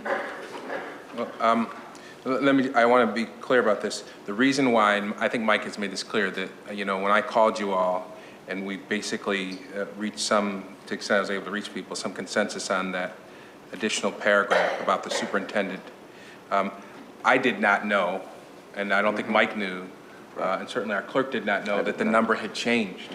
So I didn't talk to you all about that because I didn't know. So when I found out, to be quite honest, I said to a couple of people, well, damn, I went through all this trouble trying to get people on one page, and now you're telling me it's going to be another $200-something, $300-something thousand. That's not going to fly with people, right? This is a totally different thing. But as Mike explained to me, this was a last-minute negotiation. We have no control over their negotiations with the Locust Club. They reached this number. So what I would, Terry, you want to add something? But what I'm going to propose is a friendly amendment that has us accept this white version of 66. And hopefully I can get a second to that motion, and then we can vote on it. And I just asked for the grace of the board that it's becoming apparent to me that our calendars aren't syncing up with regards to a school year calendar and the way the city of Rochester functions. So I'm a little bit frustrated as we're making some very critical decisions for a week and a half from today, and due to some changes last minute at the city level, I have some angst with regards to some very important decisions that need to be made moving forward. So just asking the grace of the board that I literally found out this yesterday, that this was negotiated. If I had my will, we would negotiate things in the spring to have ample time to discuss these figures and the like. and not a week and a half before the school year begins. So I just, to President White's point, the information was made available as soon as we received it, and it's unfortunate timing, and I'm just thinking about the 27,000 students coming in and making sure that we have everything in place, particularly at the high school level, for their safety. Commissioner Powell? You keep using the friendly amendment. I'm just going to make the motion to substitute the white page for the yellow page. That's fine. Is there a second to that motion? Second. It's been seconded by Commissioner Hallmark. Any other question, or any questions or comments I've got regarding that motion to substitute? No? All those in favor of the motion to substitute say aye. Aye. Any opposition? All right, the ayes have it. So now I need a motion to discuss Resolution 66 as amended or substituted by Commissioner Powell. Second. It's been moved and seconded. Did you get that, Madam Clerk? A motion, Commissioner Elliott, second. All right. Any questions or comments regarding the amended or substituted Resolution 66? Yes, Mr. President. Yes, Vice President Elliott? I'm looking to the day, you know, I listened to the police's comments, and you would just think, based on the comments, that what's going on in Baltimore, what's going on in Chicago, in terms of, you know, police and community, that's not going on out there. You know, when you look on Facebook and you see two policemen on horses with a black man in a noose, I mean, you just think, you know, you was thinking that he would be on Andy Griffith, you know, Mayberry RFD, and so, and that everything with our police officers in our schools is rosy, and it is not. You know, when you have principals having our students to go talk to police for guidance and counseling, that's a problem. Because they already know the kind of relationship that their family and themselves have with the police in their communities. And so while there may be some good police, they're not all good, and there's some out there. And if that was the case, you know, we wouldn't see all of our young men, many of our young men being killed. And so I'm looking forward to the day when we don't have to have them in our district at all. But also, when I go by, for example, School 58, one of the top schools in our school community, and you have to have a police officer there, you have to have a censor, I can't think of that you go into. You have to have that at that school. I mean, it's just the issue of black folk and police is an issue. And to have them in our school, and I bet you they don't have them out there in the suburbs like they have them in here. And they're killing out there in the schools. They're not killing them in the urban schools, in the schools. So I will support this one, but we got to get them out of here, or they've got to be reduced. You know, some of those areas where they may be, there may be more violence, but they don't have to be in schools such as School 58, where it's one of the higher performing schools, and a police car sitting outside. That sends the wrong message. Thank you. Any other questions or comments regarding? Yeah, but I know Commissioner Davis had her hand up first. Did you? Listen, hold on. Commissioner Shepard, go ahead. So I had a few things. So my first comment is just going to be in response to the fact of 58 having an officer.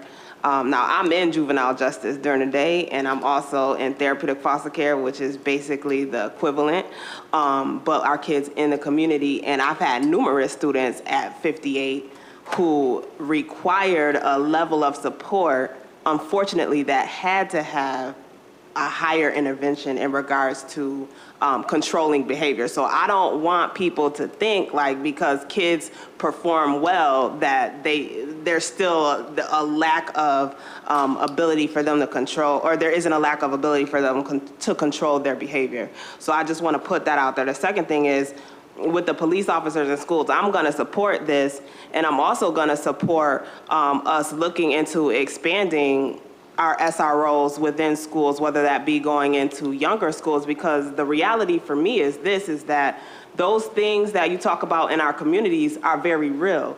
And I do feel that if we're going to take an approach to have police officers in our schools, that we might be able to control how we can help mend that relationship within our community with our Black and brown families specifically. So I want to see more of that. What I do want to offer up, though, is a suggestion that we do take out, well, we start to look at taking out metal detectors and work on wands. I mean, now I did ask questions in regards to what our SROs do, and I'm hoping that we can get more clarity on what their actual day looks like, because this was just like bullet points. But I do also want to know, what do our administrators say within the schools? Now, I have connections with administrators, and I've checked in and have done my own research, and what they are telling me is that, and these are administrators of color and white administrators, they're telling me that the level of duties that they already have would be too much. If a plan were to say we're going to take them out, it would be their sole duty to discipline.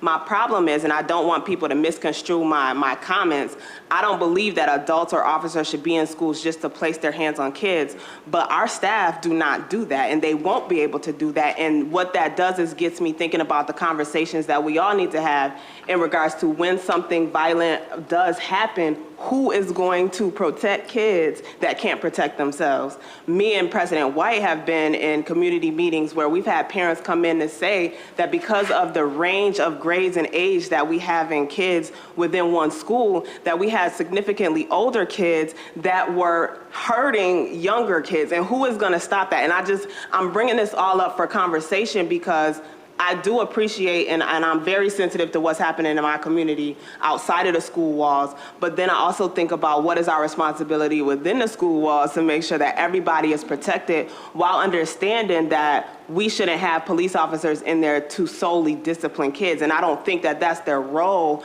but I know that that's a conversation that we have to expanding that, because I would like to see it expand back into how we had DARE when I was younger, even though that was a little bit of ways away.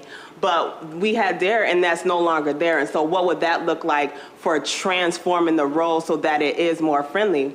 I also want to offer up one more thing, and we can talk about this in the future, is if we're talking about culture versus school safety, can we start to look at, one, our officers not being in uniform and having a softer uniform while in school? Will that help with culture? And the second thing I want to bring forth as the idea is officers have to have guns on them. And can we look at potentially having officers conceal weapons instead, so that we're also taking a look at what is it going to look like to transform the culture if we are going to decide as a board in the future to keep SRO officers within the schools. Okay, Ms. Van. Malloy? Ms. Malloy? Van. Ms. Malloy? I thought you were going down the line. No, I'm calling people as I deem appropriate. Ms. Malloy? Oh, just a comment? Yep.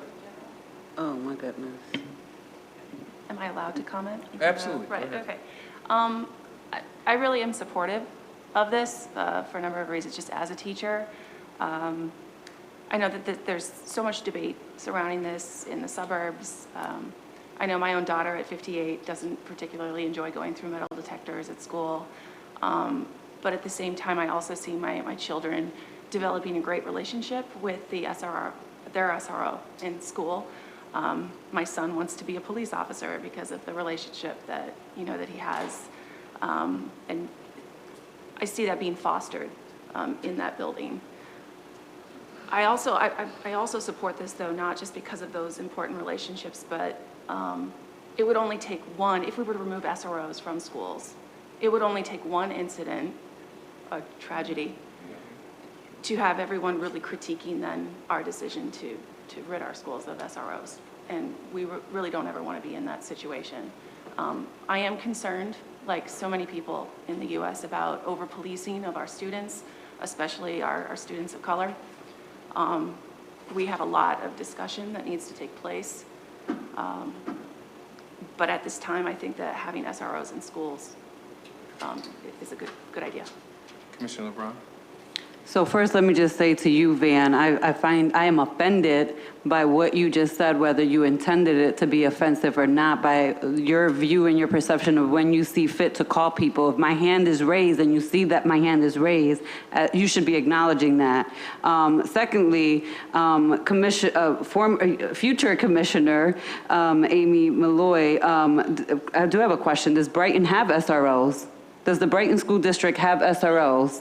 That's a question, just on a side question. No, they don't have Okay, thank you. So the Brighton School District, and I don't know any other school districts in the surrounding county that have SROs. So while you say you want to support SROs because your child at 58 has a good relationship with them, you're also saying that you teach in a school and other districts, again, in the Monroe County do not have SROs, and you want to support and you recognize the impact that this has on predominantly Black and brown children. Hold on, Amy, I'm not finished. And this is not an attack to you. I just want to point out those things because, people are watching this and this is a critical time for this school district. I said this on Tuesday, I will not give lip service to saying that I want to break the school to prison pipeline, that I want to support restorative practices in our schools from all levels, from all staff, and then vote and support SROs in the school district. And this is nothing against RPD and Rochester because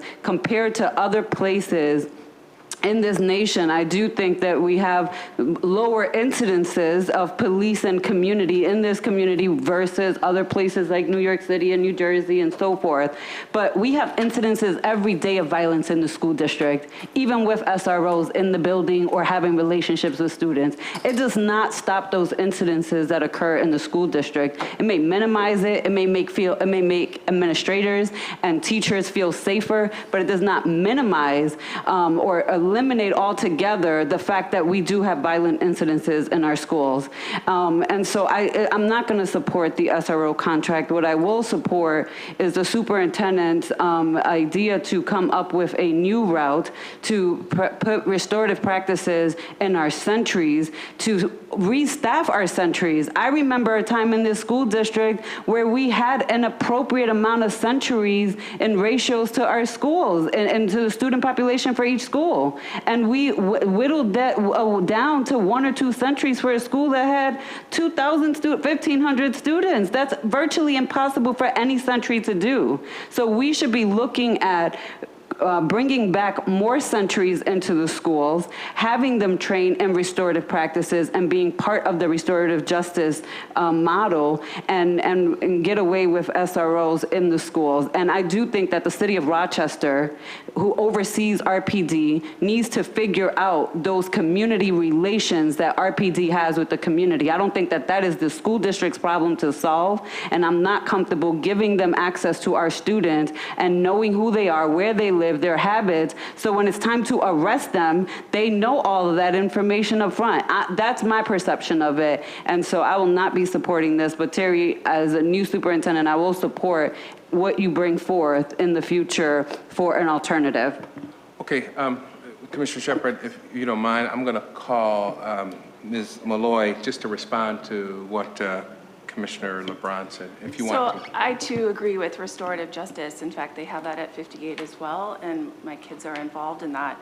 And I think that is the route in the future. I support that within my own school. In fact, the work that I've done in my own school district has resulted in us taking that route as a building. The clubs that I run, for instance, in my school, we've been very active about pushing restorative justice, and it was because of one of the clubs that I run and the community discourse that followed. As a result of that, they made a determination as a district not to have SROs in school. I'm not saying that, I'm not trying to support SROs here, and I'm not trying to say that restorative justice isn't important. What I am trying to say, though, is, we're about to start school in a week, and I can speak from a teacher perspective that to eliminate SROs from our school, I don't know if that would happen as a result of voting down this resolution, but I am concerned without having any type of backup plan security-wise already in place or a firm, detailed plan that we can implement.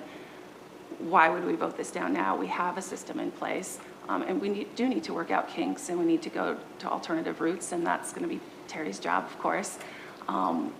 But yeah, restorative justice is the future, and that's the platform I also ran on. Commissioner Shepherd?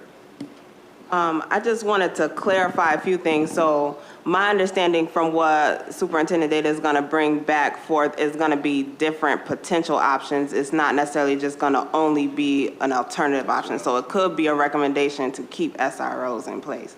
So I just wanted to make a clarification on that. The second thing is there are SROs in other school districts. I don't know if they're called SROs, but I know Greece does have them. And I also know that other districts, they contract not necessarily with their RPD, but like with the sheriff's department in suburban districts.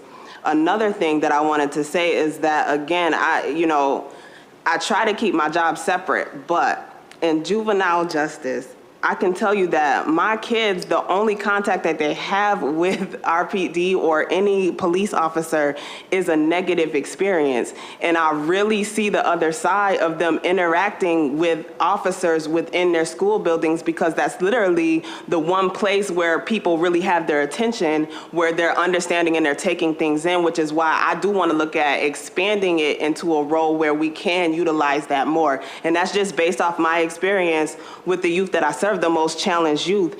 And another thing is, I know that we talk a lot about evidence-based practices, and I saw some commentary in regards to SROs and what their effectiveness is in schools. And I'm not sure what that data holds, but I know that no data just comes out of the air and it has to start somewhere, and maybe our district could be the starting point for that data. And so I'm hoping that we actually start to collect in a better way, because I know before Superintendent Day got here that it necessarily isn't being collected, all of the information isn't being collected in regards to metrics.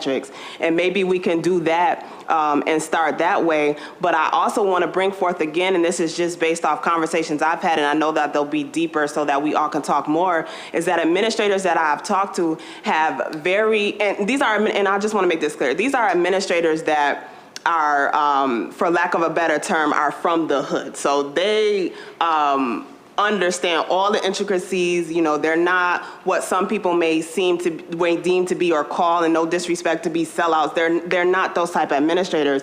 And what their concern is not that they can't handle what's going on in their schools, but that they have such a wide range of ages and abilities of students and social interactions that they feel that the presence alone of an SRO in their schools helps minimize a lot of that. And so I don't think the argument is to eliminate everything, because obviously it's never going to be 0%. But they feel that that helps keep the culture under control in a way where it is manageable. And I'm hoping that through restorative practices that it becomes even more manageable with the other supports that we put in addition. So again, I am interested in hearing what the different alternatives would be, but I kind of want us to understand or at least hear the fact that SROs aren't necessarily enforcement or punitive all of the time. Like, we can literally use this to our benefit if we do get to that point when we do have this conversation again. Superintendent Dade?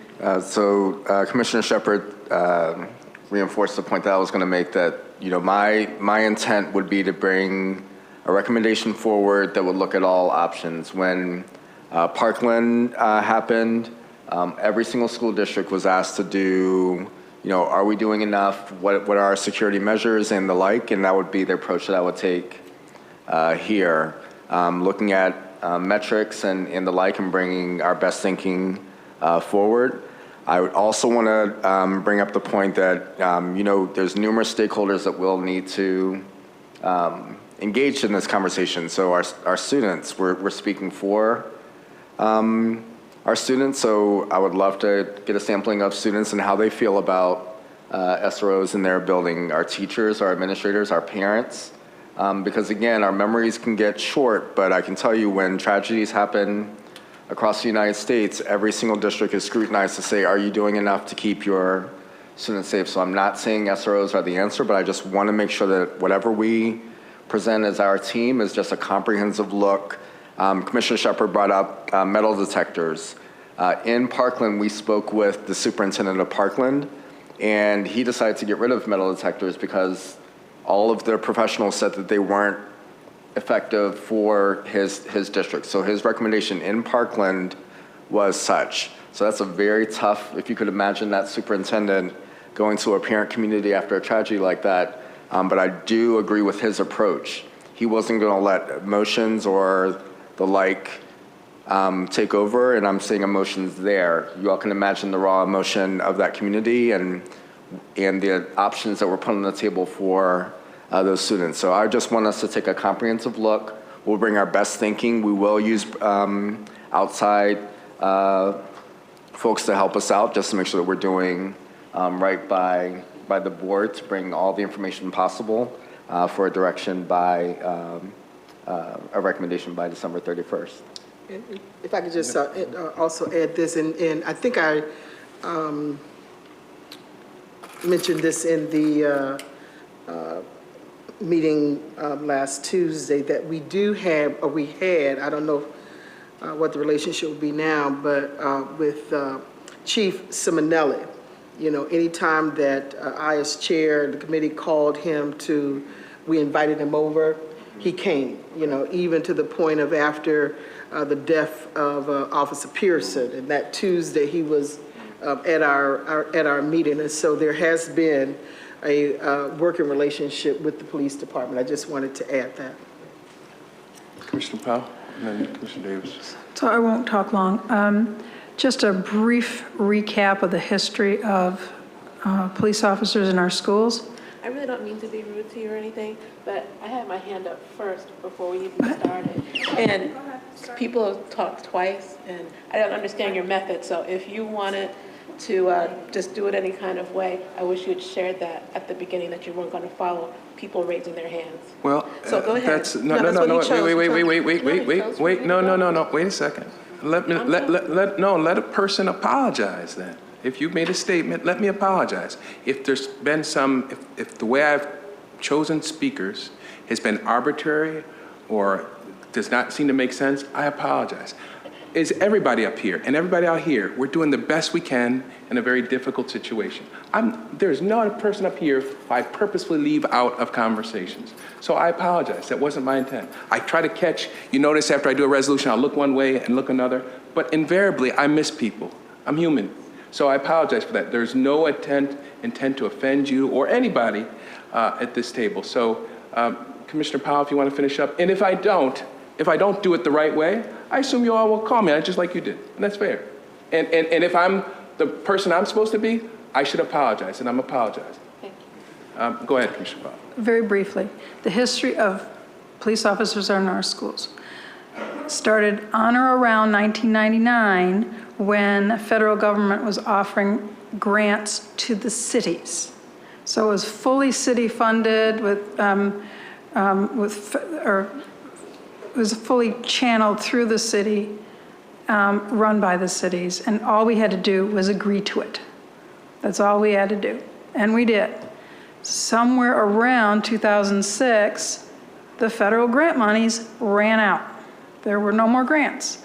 Like everything we've ever experienced in the educational side, what do you do when the grant ends? Do you keep the program going and fund it with your local dollars or what? Well, I think the city paid for it entirely themselves for 1 year, but then they started billing us. That was around 2006. So that's the whole history as far as I'm concerned of police officers in our schools. It started as a federal program in urban districts, and because it was in urban districts, I don't think we will ever know whether mass shootings in our schools would have happened in urban districts, because they've always had that additional security that suburban and rural districts have not had.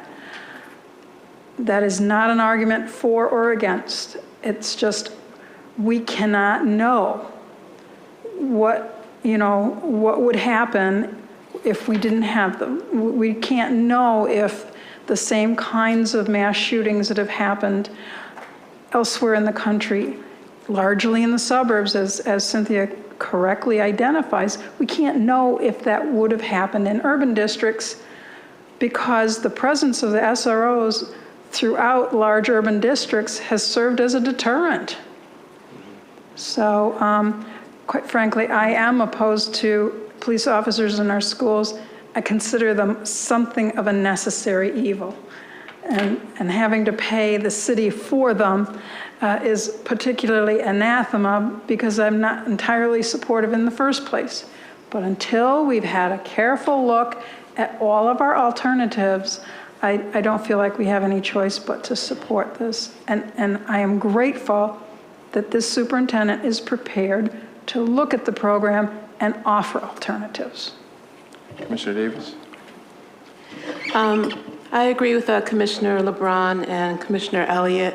I do not support having police or expanding the number of police in our schools. We do know the school to the prison pipeline. We do have stats for Rochester on that.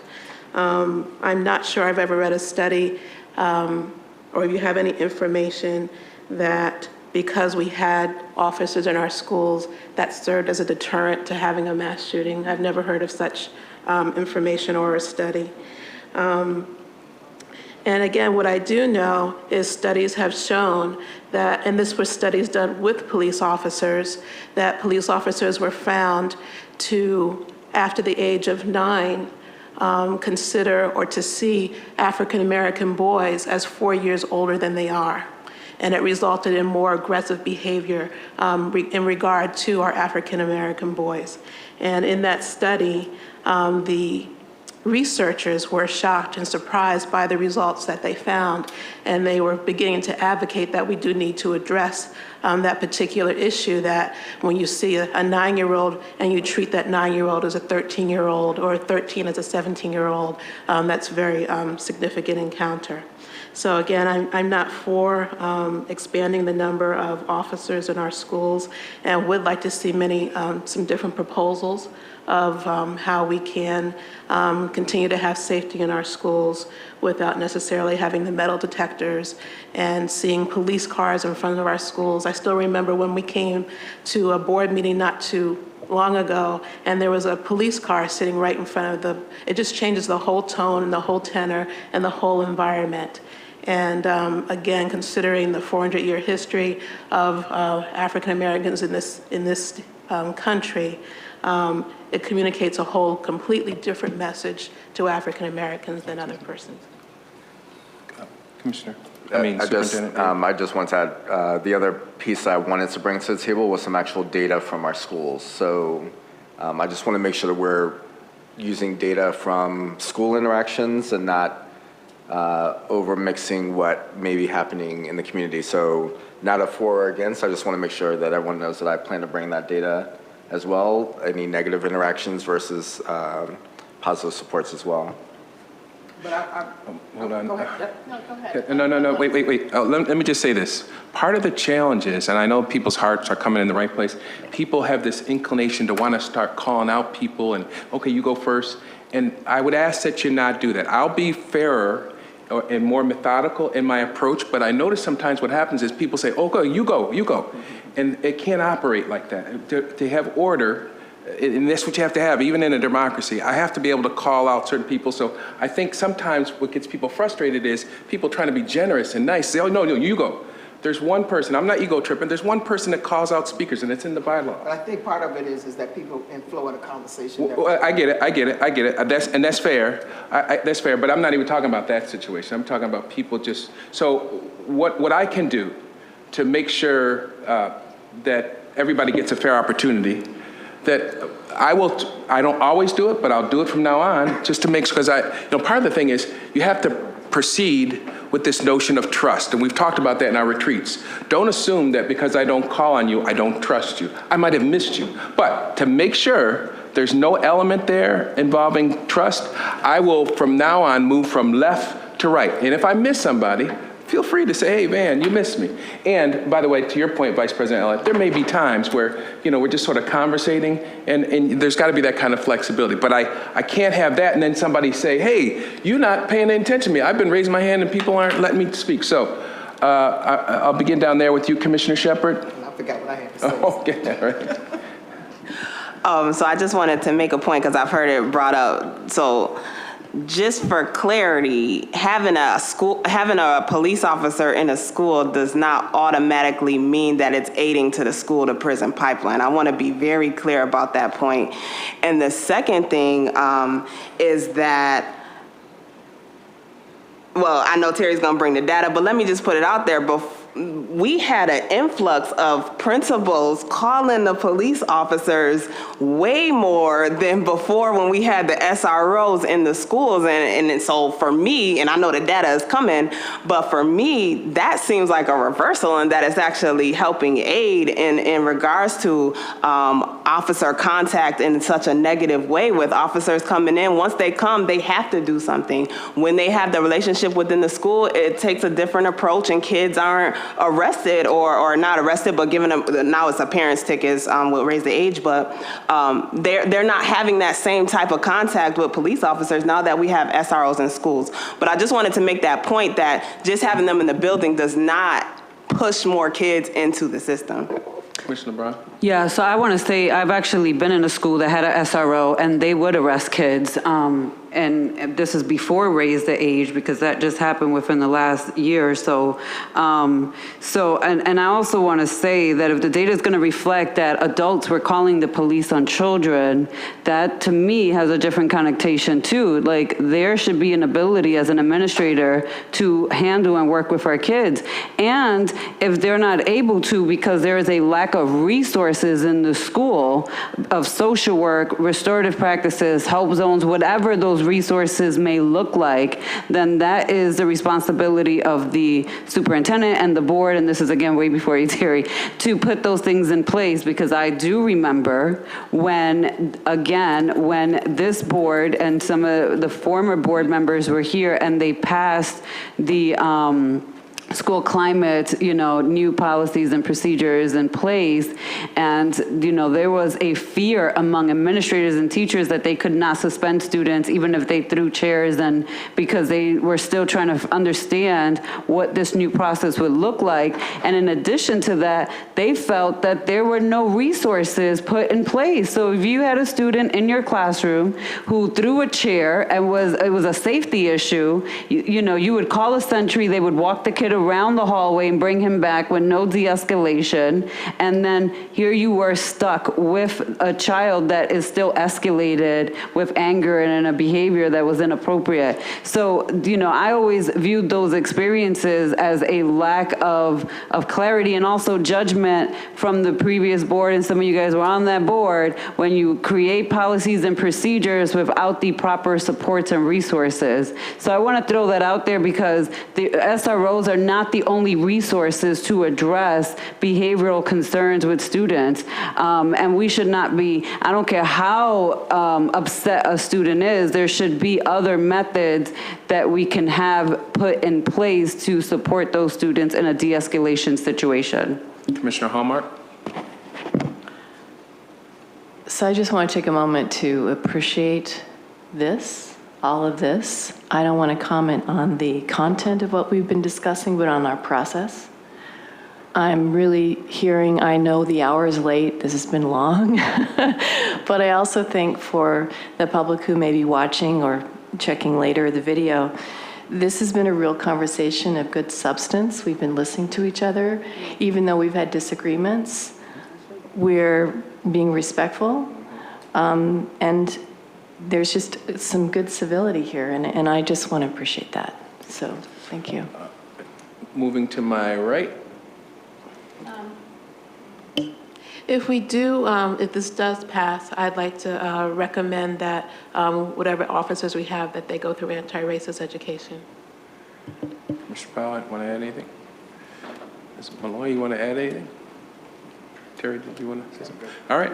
The only thing I want to do is pretty much ditto Commissioner Hallmark's remarks, not only today, but I want to thank board members for their input. This was sort of a difficult process issue to work through. Also, board staff and legal. I presume Jerry had something to do with this resolution as well. So I know a lot of work went into it. It didn't necessarily make the conversation shorter, but I think Commissioner Hallmark is correct that while we can disagree, it can add the value of this board's purpose, because people can hear different points of view. And the conversation is not done because of what you guys contributed over the phone conversations that I had with you.